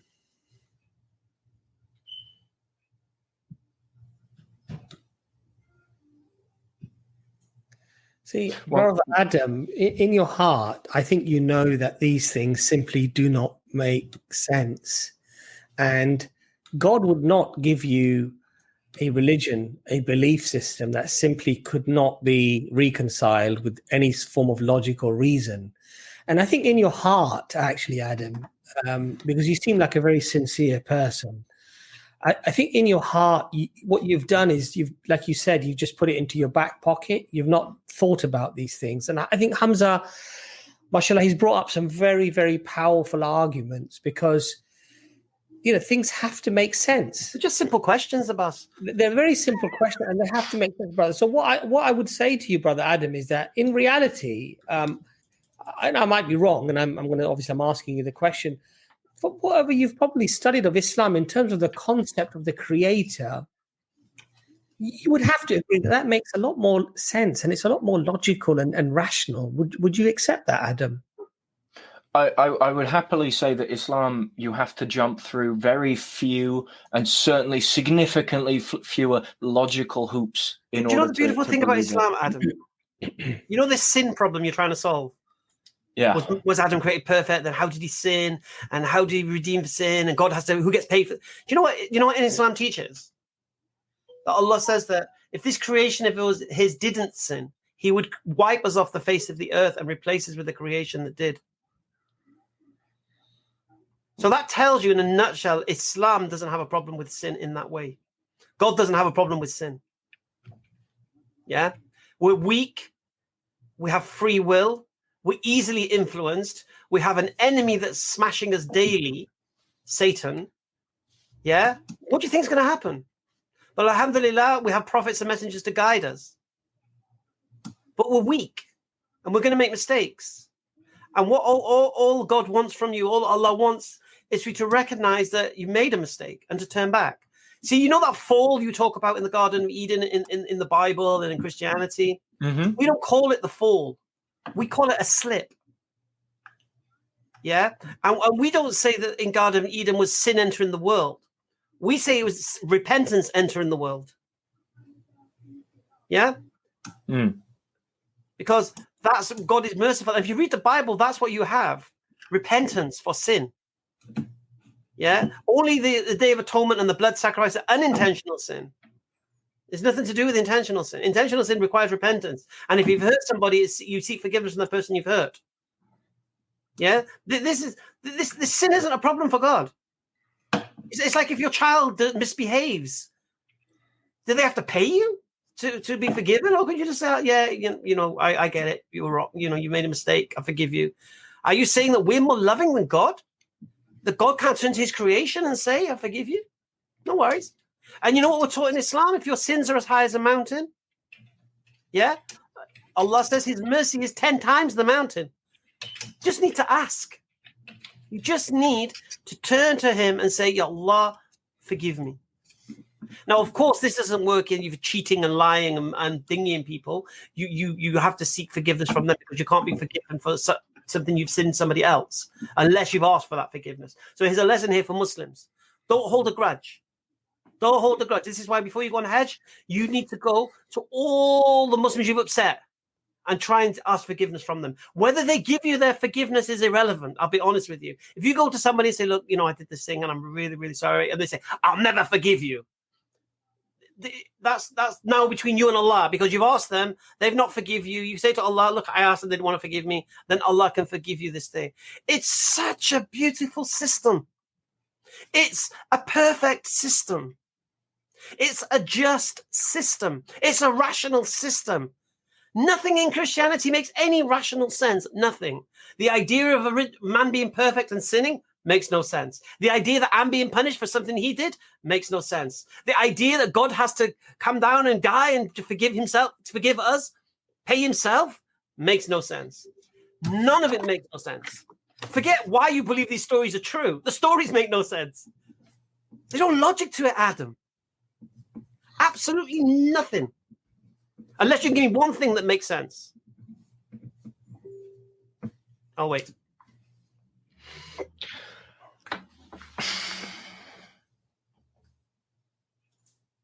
You've given me a lot to think about. I should hope so. And I've got a lot of reading to do now. I think before Imran or Nazim comes in, Adam, you said something very, very interesting. You said that there are, in your view, far fewer hoops to jump through when it comes to understanding the theology or the divinity of God Almighty. Yeah. Mm-hmm. Now, I would hope that you would accept that that's how God would make the religion of truth to be, easily understood, easily comprehensible, right? That would be a merciful God, right? Yeah. Not one that would make you go against the very logic and reason that God gave you in the first place to find him. This is our point, Adam. Yeah. And so, we would really invite you humbly to Islam, to the pure message of Abraham, the pure message of Moses, the pure message of Jesus, peace be upon him. Worship nothing in the heavens or the earth except for God Almighty. The same God that Jesus, peace be upon him, worshipped, the same God that Abraham worshipped, Moses worshipped, that all of the prophets worshipped and submitted to. That's the God that we're calling to. This is not some new God or some new religion. This is just the continuation of the message that started with Adam, peace be upon him, peace be upon all of the messengers of God. So we invite you with love and with affection and with empathy to come to the realization that I think really, to be honest, Adam, in your heart, I think you've already arrived at that realization. That's why you've, come onto these streams, to be honest. Well, like I say, I've got reading to. I've got this brilliant translation of the Quran. It's this Picthal edition given to me by a lovely friend. So I've got my reading material, and I'm gonna definitely. Especially you, Hamza. You guys have given me a lot to think about, and I definitely appreciate it. I'm not quite sure I'm ready to take you up on that invitation just yet, but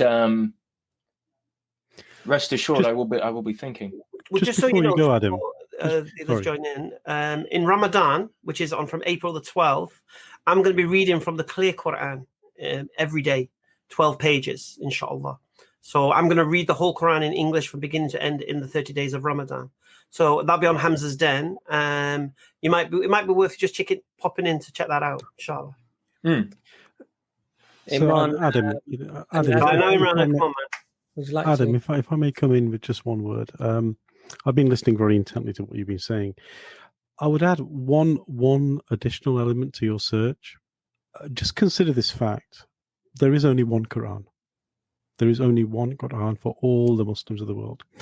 Now, when we look into the New Testament, according to Bruce Mesker, in the text of the New Testament is Transmission, Corruption, and Restoration with Bart Ehrman, they list a Syriac version, a Latin version, a Coptic version, a Gothic version, an Armenian version, a Georgian version, an Ethiopic version, a Slavonic version, and a number of others. And all of these differ. Now, logically, difference only comes about from confusion and misunderstanding. I would urge you to look into that with a clear mind and a logical mind that I know you have from the way that you've been speaking to us. I appreciate it. I consider. Yeah, no, I need to think about it.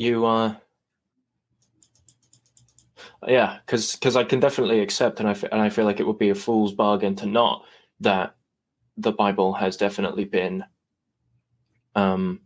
altered and changed throughout time, and I would have to agree that has to be because of misunderstandings. Because if it was clear cut, you wouldn't bother changing it because it would be obvious, and anyone would know the second you changed it that it was wrong. They know. What if a scripture was incredibly clear cut and obviously true? Yeah. How would you know if something's been added? Well, the same way any of you would. Well, maybe not any of you, added? but the same way Muslims would know if I added something to the Quran, right? Because it's clear cut and no. So what's been added to the Bible then?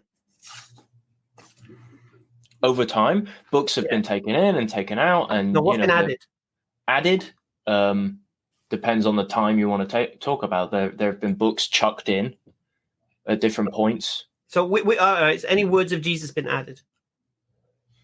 I wouldn't know to that specific. So then you just said you would know. No, that was the point I was making. I was saying if it was very clear cut, and it is clear cut. I was agreeing. If the Bible itself was easy to understand and its message was easy to understand, and I'm going against my Christianity here for a second to agree with what metaphysics said. If the Bible was very clear and concise in its point and its message was easy to understand, then people would know when it was changed and reject that change. Do you know why it's not clear? No, Hamza, I think he's arguing that... No, I can tell him why it's not clear. Yeah. Because the people who wrote it were not eyewitnesses. Yeah. And they were writing from hearsay. And we don't know what's true and what's not true. So you don't know what can be relied upon and what can't be. Right. So you can't use it as a standard to measure other things against as a truth.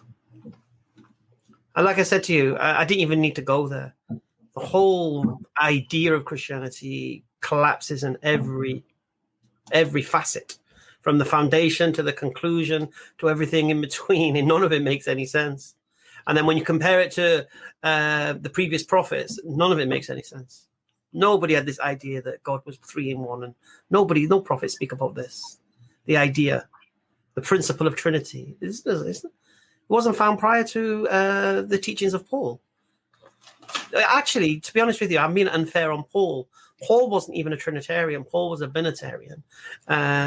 He believed in 2 kind of deity, kind of flex, two persons. It was only after 300-400 years that it became 3 in this Godhead, you know, and just none of it makes sense. None of it, you know, the idea that Jesus can't know the time of the hour because he gave up his power and such. Okay, what's the Holy Spirit's excuse? Why doesn't it know the time of the hour if it's God as well? Why is it always the permission needs to be given to the Father for the Son or the Holy Spirit to do anything? There's clearly a hierarchy going on here. Yet you're taught in Christianity God is co-equal and distinct.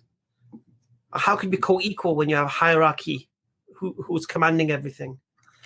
It's clear without even reading your gossip, even reading your scriptures. Yeah, it's clear.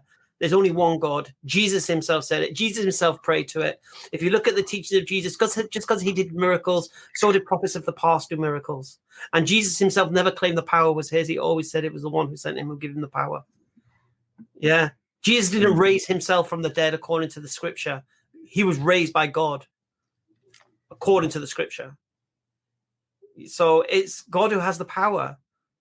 And when Abbas invited you to Islam, we invited you to worship the one Jesus worshipped, the one who gave Jesus his power, the one he said is the only true God, the God of Abraham. That's what you're being invited to. You're not being asked to give up Jesus. If you love Jesus, the man, in your idea of, you know, you're probably thinking of that guy Carpenter out of one of the movies. That's what you're imagining him. You know what I mean? But the point here is this: you don't lose that.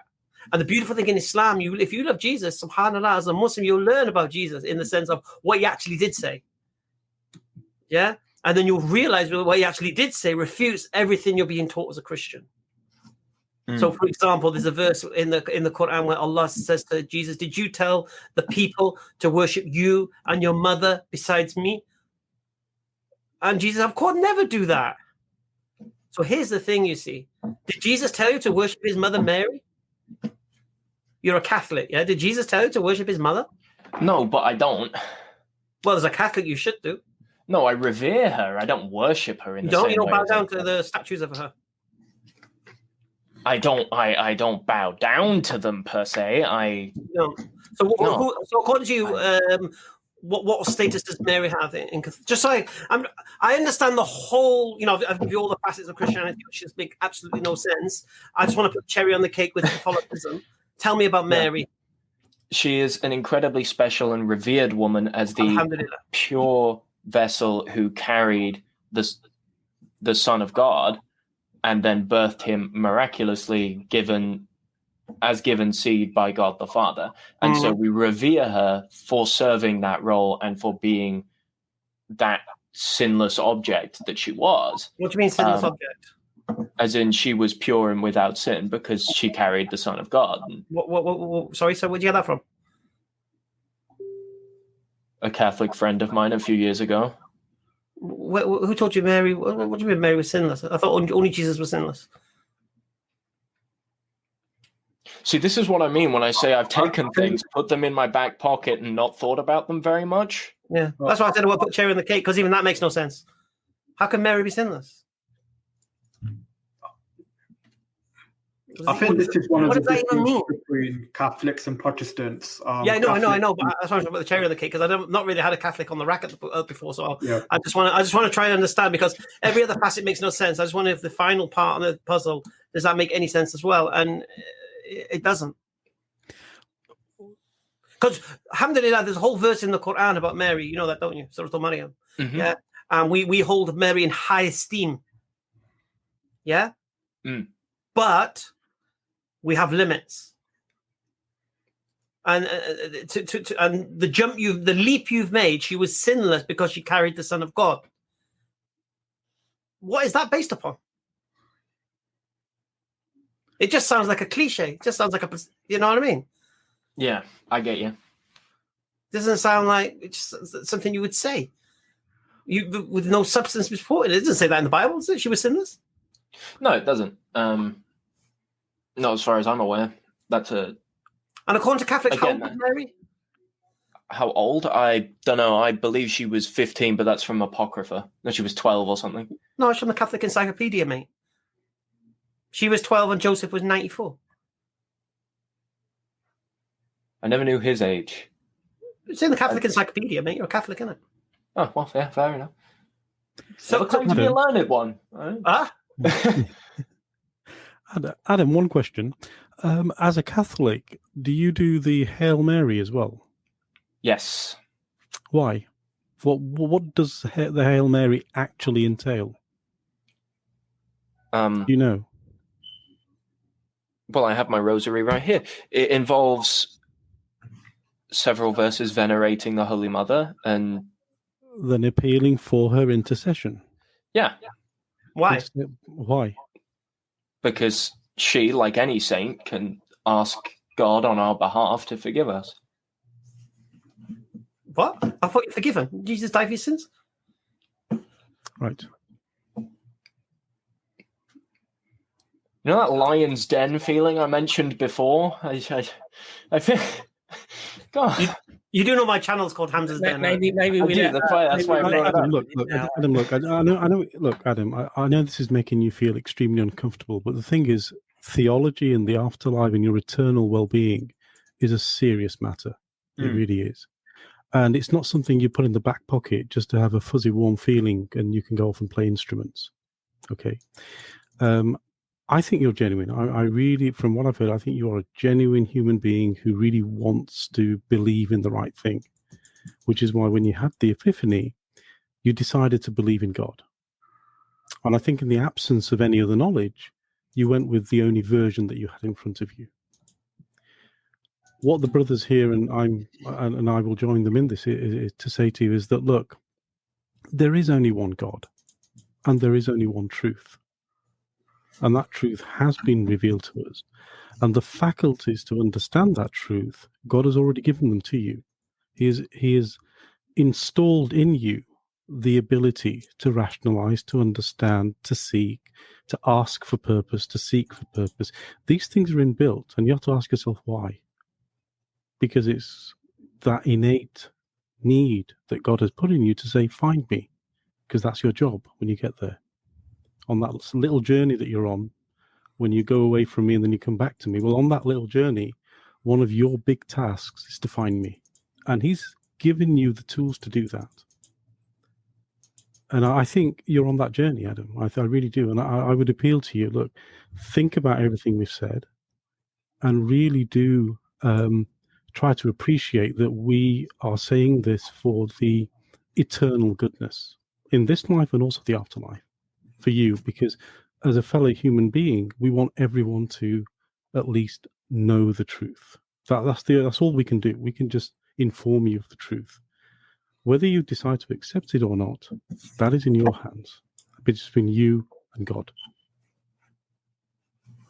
Is that fair? Is that a fair statement? Absolutely, and I appreciate it. Thank you, Adam. Thank you for listening as well. Alhamdulillah. Brother Imran, do you want to just come in there before we bid Brother Adam a nice evening? Just to go back to the original point, really. Let's just take the theoretical scenario of a Muslim who listens to music. Can there be somebody like that? Yes. Let's take the scenario of somebody who's a Muslim who drinks alcohol. Can there be something like that? Yes. Now, none of these are things that we're saying are ideal, but these people who have accepted Allah as their God and they worship him alone without partners and the Prophet Muhammad as his messenger, peace be upon him, are fallible human beings who may do things that are what would be considered sin. This doesn't take them outside of the religion, and they will still receive paradise as long as they repent for their sins or pay for their sins in some way. So even if you were in the scenario where you come to the conclusion that yes, Islam makes sense, and Islam is the way, and that the Prophet Muhammad, peace be upon him, is the messenger from the Creator, but you find that there is a weakness within you that you can't give up the things that maybe you should be giving up. That's not a reason not to enter the religion. It's just your personal battle, and Allah may make it easy for you so that you're able to overcome that. So don't use that as a reason not to enter the religion, i.e. something that you think is wrong, because God does not want perfection from you. Obviously you have to try and adhere the best you can to the God's commandments. But what you don't want to do is prevent something. This is something, a trick that Satan plays. You're not good enough, Adam. Whatever you do, you're not good enough. Don't go into this religion. Don't do this. And this is a trick.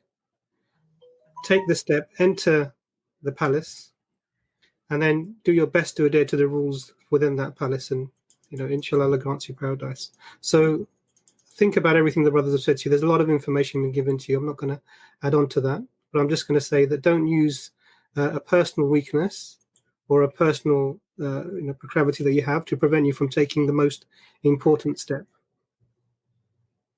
Yeah. I'm going to give you an invitation. And you're in the UK, right? I am, yes. So it'll be very easy for us. We'll send you a copy of the Clear Quran. It's a very much a good translation.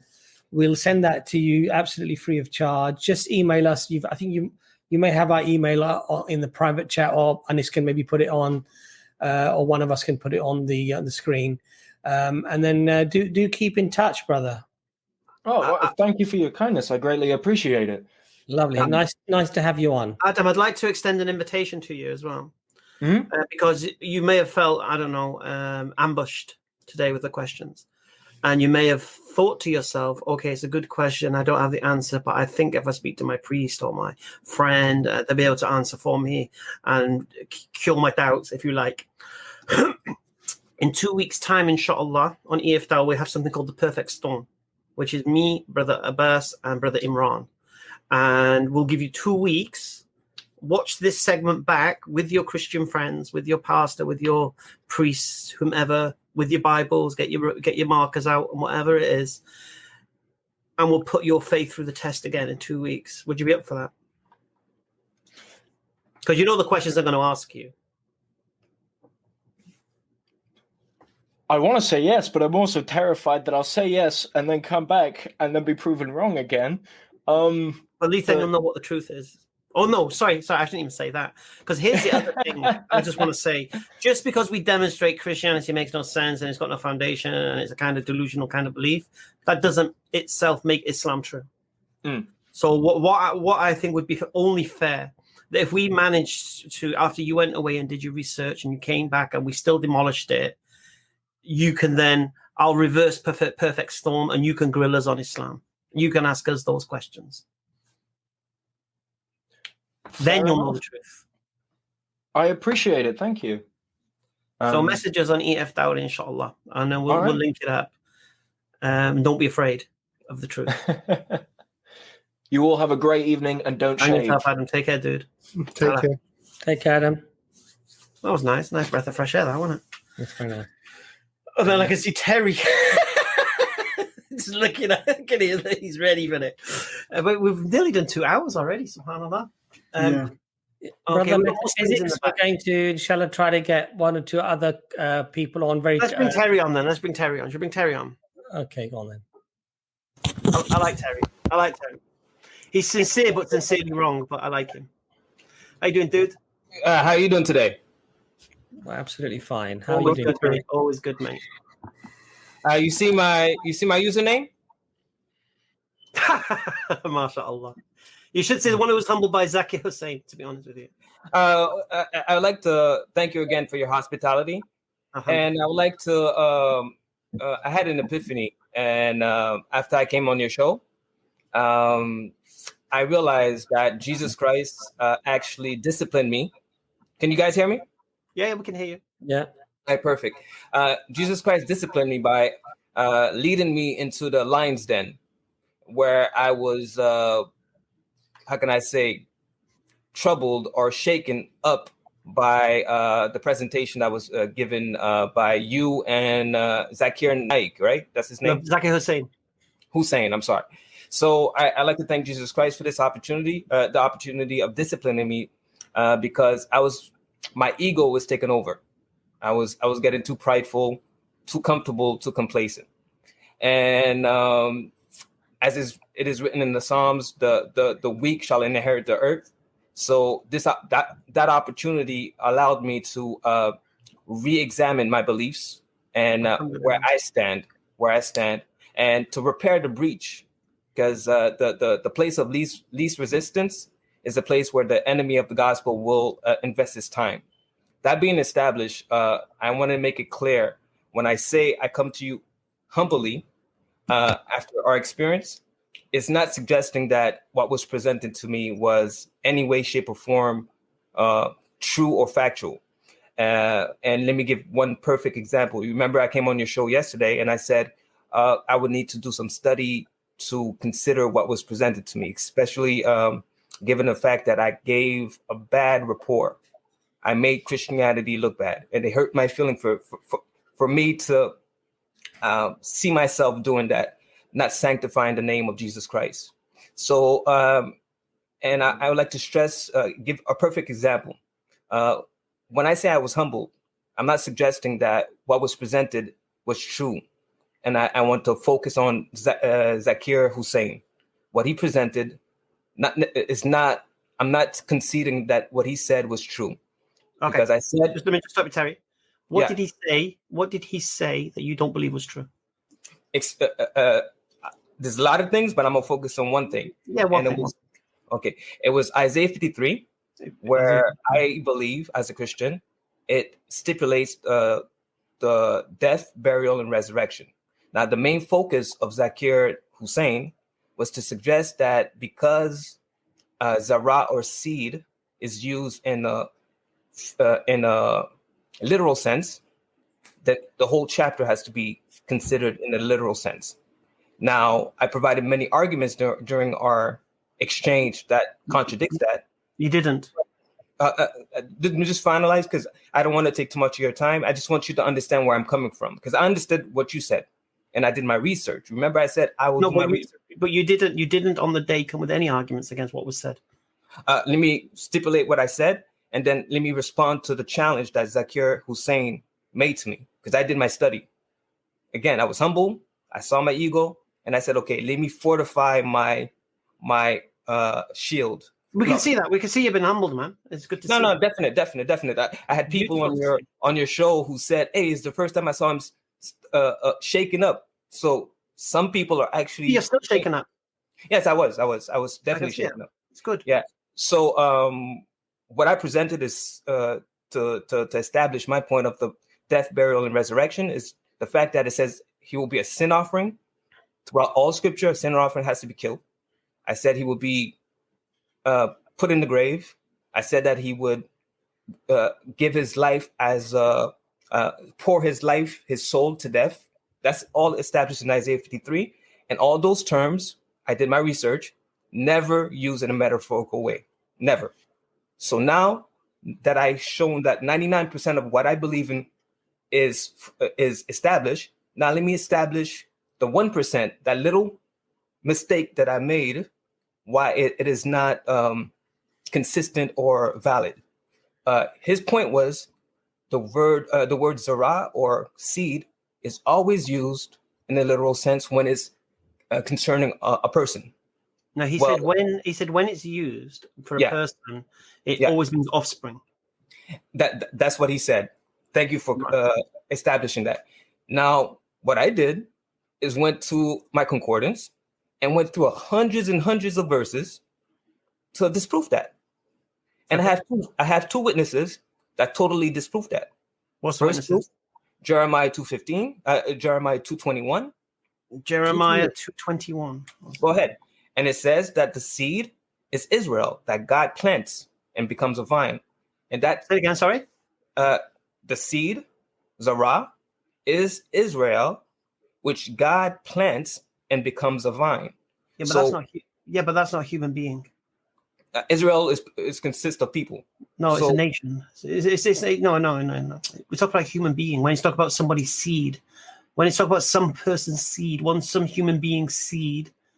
See, in that sense, it's saying basically Israel is the seed of God, effectively. Exactly. Right. But we're not saying when the seed is used in something other than a human being. So the verse you just brought in Jeremiah, whose seed is it? It's God's seed. Right. So it's not a human. So what we're trying to do is find a human seed that isn't meaning offspring. That particular example doesn't work because it's not a human seed. You know, as a Christian, we believe Jesus Christ is God. No, but when you say God seed, yeah, and the seed is a nation, group of people, metaphorical. Right. So here's the thing: you was asked to find where it speaks about a human seed, not meaning children, meaning. Your friend says spermato in Greek. Right. So God's seed doesn't count. Why wouldn't it count? That was not the challenge. The challenge, if anyone remember your show word for word, I'll tell you it again. When it speaks about a human being's seed, the seed being referred to is always their offspring. Okay. Right? Yeah. You bring in an example of God's seed is not an example of a human being's seed. It's God's seed. Therefore, it doesn't count. Because when it speaks about in Isaiah 53, it's speaking about a human being's seed. Let me know when I could respond. Because I don't want it's for it to be... You can respond. You can respond. Because I don't want it to be chaotic and people don't understand what... anybody can attest to this, where it refers to a person, a human being, the word spermato in Greek or the word zara is always considered offspring or spermato. That's what your friend Zakir Hussein said. I'm giving you a verse. I don't want to misrepresent Zakir, you see. Okay, tell me what he said. All right, he said, whenever it speaks about the seed of a human being, that seed is always referring to children. Okay, so when it speaks about Isaiah 53 that this person will see their seed, it implies that this person has children, because nowhere else in the Old Testament does it speak about seed in relation to a person where it's not referring to children? Okay, thank you. Right. Your contention was it wasn't his seed. I don't want you to misrepresent him because he's not here. I'd rather, it's uncomfortable doing this as it is. And you're misrepresenting him. And I was there. I know exactly what he said. I know exactly the challenge he asked you. Okay. The first example you've brought back doesn't meet the challenge. So what's your second example? Okay, so how about this? I'm gonna respond to what you just said. What you said is the words of Zakir Hussain. So you're saying that Jeremiah 2:21 is not consistent with Isaiah 53, which says he will see seed. No, I didn't say that. Come on, Hamza, what are you doing? I didn't say that. What did I misrepresent you? Because you was asked to find an example of a human being's seed not meaning children. You came with God's seed. It's not a human being. Therefore, whatever you say after that point is irrelevant. Okay, but you're saying that Isaiah 53 speaks of a human. It's inconsistent. Why? Because we believe Jesus Christ is God, and when it says seed, it's speaking specifically about Yahweh will see seed. Right. Who do the Jews believe this is talking about? It's talking about the Messiah. But one second, let me, because you can speak over me, it doesn't make you right. I just want to make sure people understand my position. The pronouns makes it clear that it is Yahweh speaking, that Yahweh will see seed. So even if you want to use that argument, Yahweh, God will see. Read Isaiah 53 verse 10. Isaiah 53, 1 second. Verse 10 is very clear that it is Yahweh who will see seed, and he will prolong his life. One second. Yeah, go ahead. So, and if that's your position, you have to explain to me, what does it mean to have God to have a seed? You've just put the word Yahweh there. It doesn't say Yahweh. But the pronouns. Does it say the Lord? Pronouns. Does it say the Lord? Speaking. Does it say the Lord? Who is the one speaking? Does it say the Lord? No, it doesn't say the Lord. Right. So why are you saying it's Yahweh then? Because the pronoun is directly relating to him. If you disagree, please tell me why. Directly speaking to, so who's saying it? Isaiah is saying it, the prophet, yeah? Isaiah is prophesying what Yahweh is saying. If you look at verse 10, it says, but it pleased Yahweh to bruise him or to crush him. Yeah, he's going to be bruised. Yahweh doesn't refer to the one being crushed. No, verse 10. Go to verse 10, read it, and tell me who's speaking. No, but who's the person? Let's put the thing in a nutshell. Is Isaiah 53 speaking about a person and what's going to happen to them? Yes. And does it say this person's going to have seed? Yes. And he'll see it? Yes. Right. And so the question is, when it speaks about a person in the Old Testament, where does seed ever mean anything other than children? I gave you one example when it says seed. No, you didn't. You give me an example of God's seed. I can't keep doing this, Terry. But what does it mean? It's not a person. God, look, make it easy for you. God is not a person. So it doesn't meet the challenge.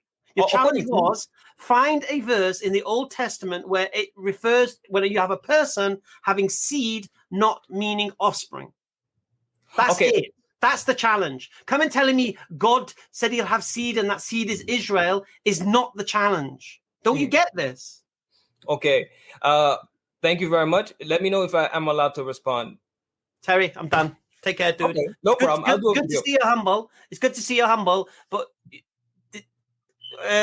you're not. Sorry. I think Dr. Imran, sorry, you wanted to say something. You want to come in there? Yeah, it's okay. I think he's. I like the fact that we are checked, and this is life anyway.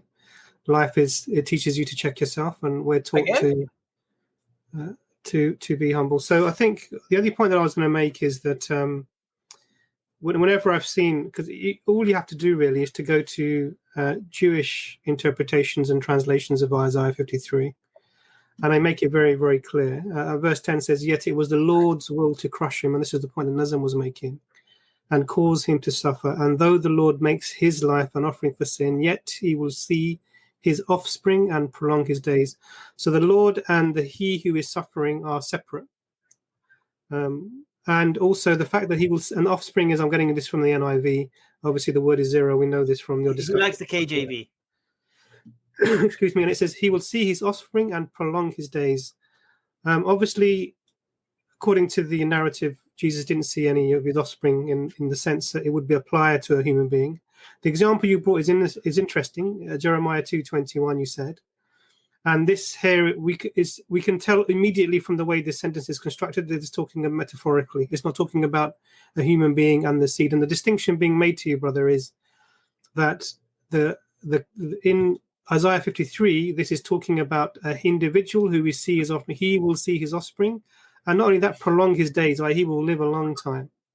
And this is how it's understood. This is one of the reasons why the Jews don't believe as an archetype that the Messiah will be killed, and this is one of the reasons they reject Jesus, peace be upon him. And the fact that he will see his offspring, I think it's very clear. Now, I think it would be great. What you could do is you could bring this point up whenever Zaka is on next. I'm sure he'll be on soon. You can have that discussion. But I'm in a way, it's sort of, I'm glad that you taking the difficulty that you had on Hamza's Den in a positive way, because I think it does. We all need to be mindful of ourselves, and we're human beings. We don't know everything, and we're always going to come across something we don't know. But actually, to recognize that and use that as something to grow is actually beneficial. And I commend you for that approach, brother. I do. Imran, can I respond? I'm not going to argue a point with you. I'm just going to. I thank you for your comments. I want to make it clear again. My humility was from Jesus Christ because of my ego. Sure. I'm not saying where the humility came from. I'm just saying that. No, I'm saying to me. Life does humble people. It's just normal. We've all been through this at some stage or other. But now, the reality is that we need to maybe take that on board. And it seems you appear to have done that. So I appreciate that, bro. And whenever Zaka's on next and Hamza's Den, please come on and have the follow-up conversation. I think that'd be great. I'm not going to argue Isaiah 53 with you. I just want Imran to add to what you just said. I want to make it clear that when I say, I already said where it came from, but that my humility is not because of what was presented, because what I believe what was presented is totally weak. But the fact that I was stumbling or I showed some weakness, although I have 99% right, the enemy of the gospel will focus on 1%. Now, I already presented my case.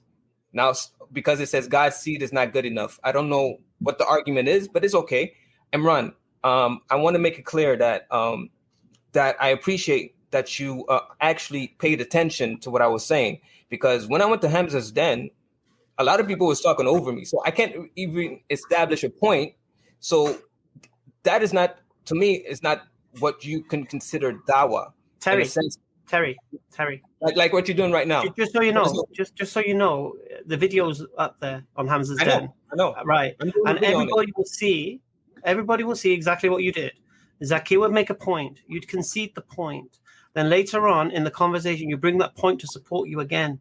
You would continuously, after a point had been refuted and you conceded that point was refuted, later on, you would then bring up the point again. And we said, we've already dealt with this. And it became like a circle. And anyone who wants to challenge what I've just said, and you want to challenge what I've just said, go to Hamza's Den, go to the arena on Friday, 19th of March, watch when Terry comes on, watch the whole bit. You know what I'm going to do, Terry? I'm going to clip it. I'm going to put just that whole show on so people can just watch it from A to Z. And we're going to count how many times you renege a point once you've been conceded it. We'll show you how, for example, you're saying it wasn't saying his seed. It's not saying his seed. Later on, then you said the seed is not referring to seed. It's his glory or his reward. So you yourself added the pronoun his then. And people will see that.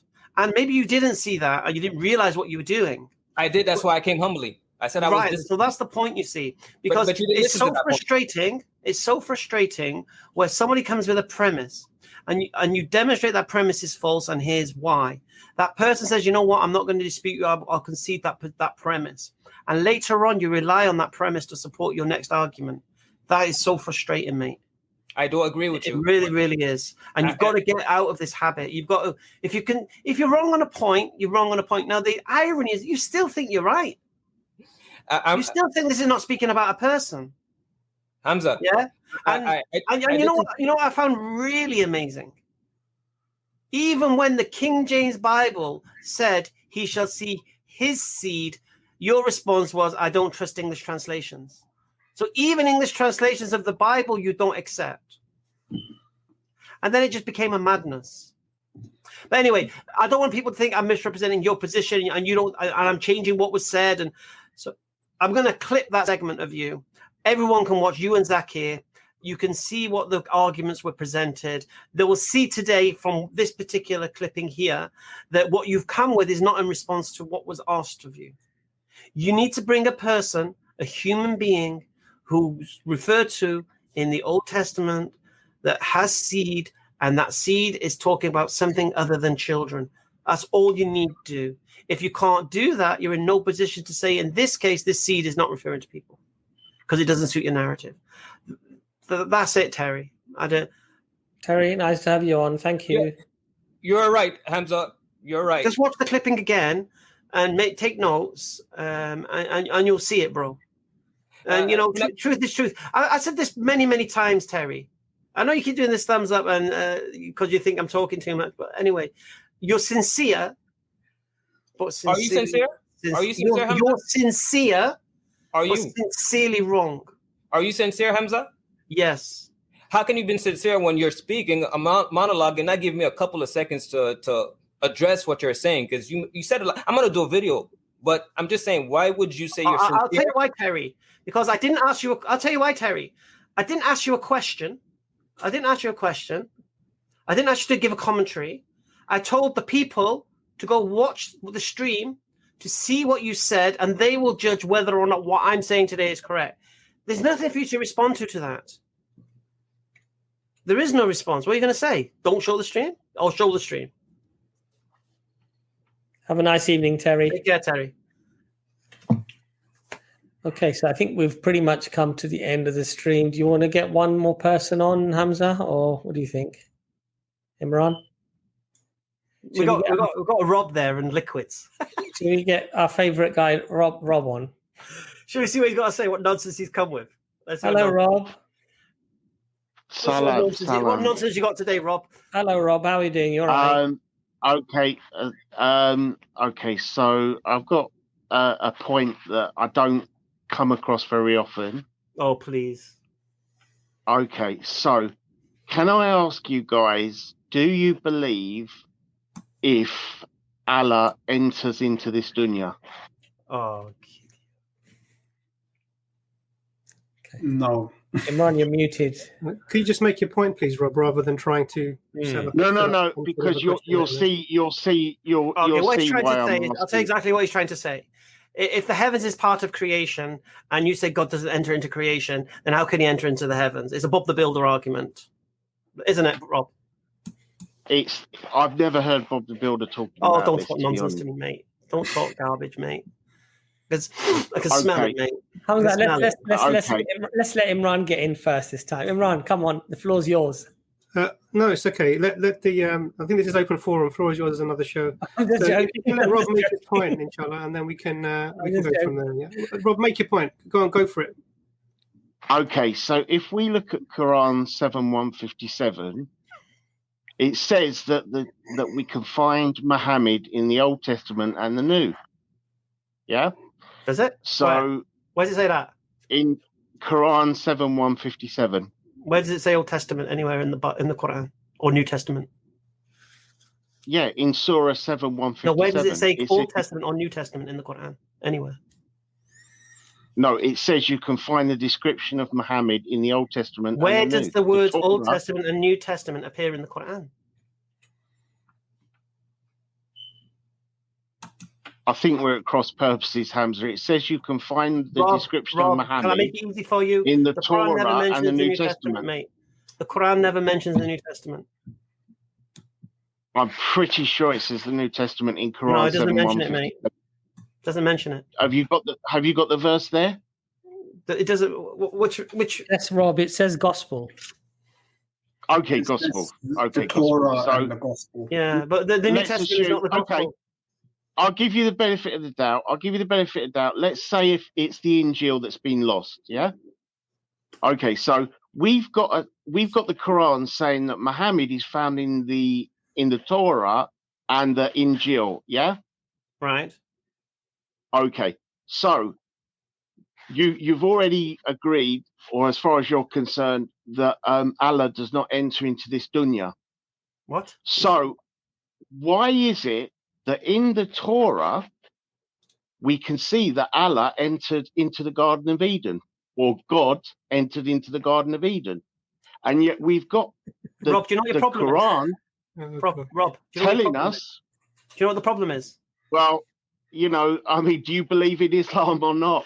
I don't believe in the Bible, mate. I don't believe it's an authority for Well, you to make why is the Quran telling us that Muhammad can be found in the Torah and the Injil? I don't believe the Old Testament is the Okay, Rob, I don't believe the Old Testament is the Torah. I don't believe the New Testament is the Injil. I don't believe the Bible is a reliable source of information. I certainly won't use it as a measuring tool to determine what's true or not. You would. You're a Christian. I don't. Well, you've got a problem then, because no, you have the problem. You're telling me. You have the problem. Tell me, Rob. Rob, let me tell you why you got the problem. No, Hamza. No, Rob, I'm going to tell you why you got the problem. Is your prophet Rob, I'm going to tell telling barefaced lies? Rob, is your prophet telling barefaced lies? What's the problem you got? I'll explain the problem you've got. Is your prophet? Is your prophet telling barefaced lies? Rob, first problem you've got. The first problem, because you haven't answered it. Rob, the first problem you've got is the paradigm you're working is if Muhammad is the author of the Quran. So that's your first problem. That's not our paradigm. Okay. Second problem you've got is you believe that the Bible is a reliable source of information. Why do you believe the Bible is a reliable source of information, Rob? Does God enter creation in the Garden of Eden? Rob? Hey, Rob, why do you believe the Bible is a reliable source of information? You're asking a question in retaliation. Yeah, because you use the Bible as a standard to be measured against. So I'm trying to understand, why is the Bible reliable? Well, I've given you the Quran. Why do you believe the Bible's reliable?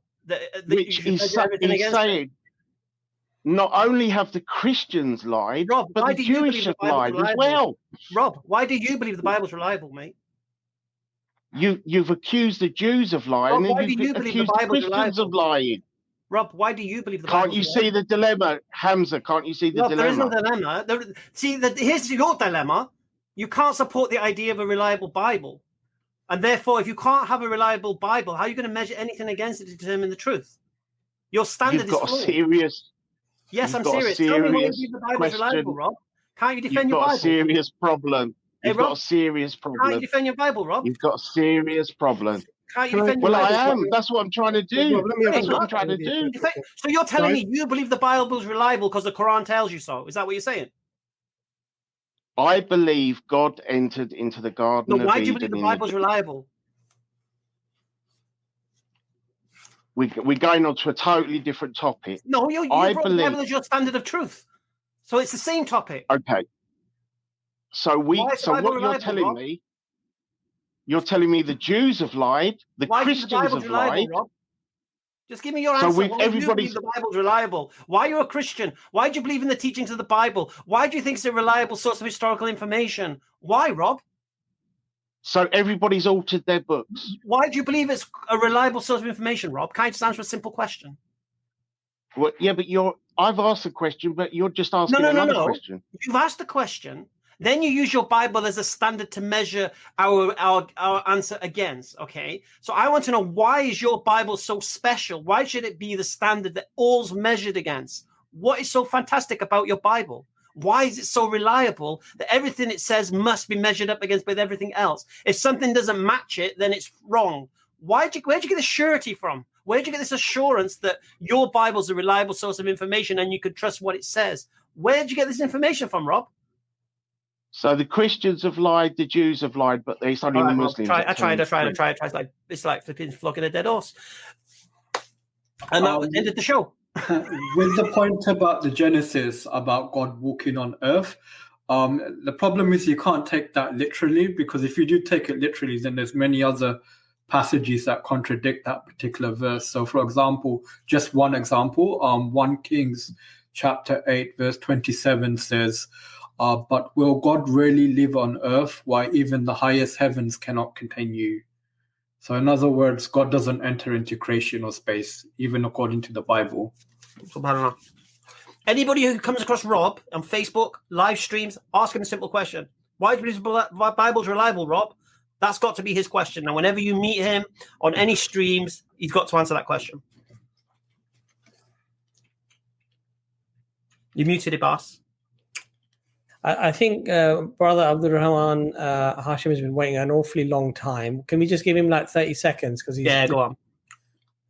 We'll be very, very quick. Assalamu alaikum, brother. We can't have you on very long, so please excuse us. What did you have a quick question or something? It's actually first of all, Assalamu alaikum wa rahmatullahi wa barakatuh. And I'm a Muslim, so I had a couple of questions because I have atheist friends and actually Christian friends as well that really don't understand Islam at all. So I had they are very long questions, so I don't think the time is gonna be enough. So it's the question. I'm just gonna say the questions and see if future streams, if you guys explaining the questions, answers for the questions.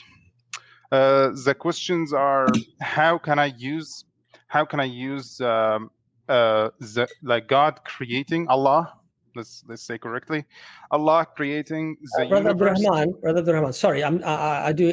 Please do excuse me. Would you mind if, inshallah, we give you our email address?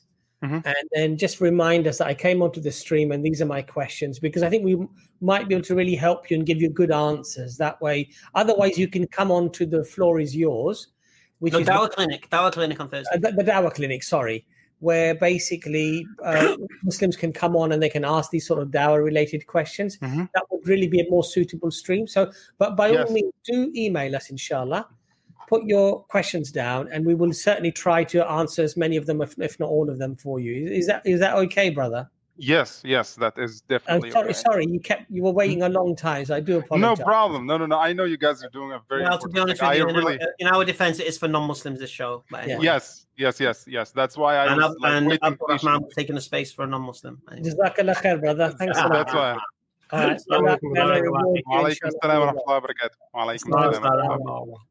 May Allah reward him for, mashallah, the work that he's doing. He seems very sincere. Brother Imran, Brother Nazam, we're going to leave the stream. Would you guys like to finish up on anything? And Brother Hamza can come in, obviously, at the end as well. I just encourage everyone to tune into EFDawah tomorrow, because Brother Nazam is going to be having an interaction with Pastor Stevens. Very, very, very excited about that. Please do make sure you attend. Yeah. And I think that's at 7, if I'm not mistaken, 7:30. Is that right? Or 7 p.m. It'll be up on the notifications soon. Inshallah. Yes. So, Brother Nazam, you're having a nice discussion with Pastor Stevens. It was always quite a nice brother to have a discussion with. So that should be quite interesting. The topic is why we should trust the Bible, I believe. Yes, and it's a topic that Pastor Stephen proposed, which I feel better about because. Yeah.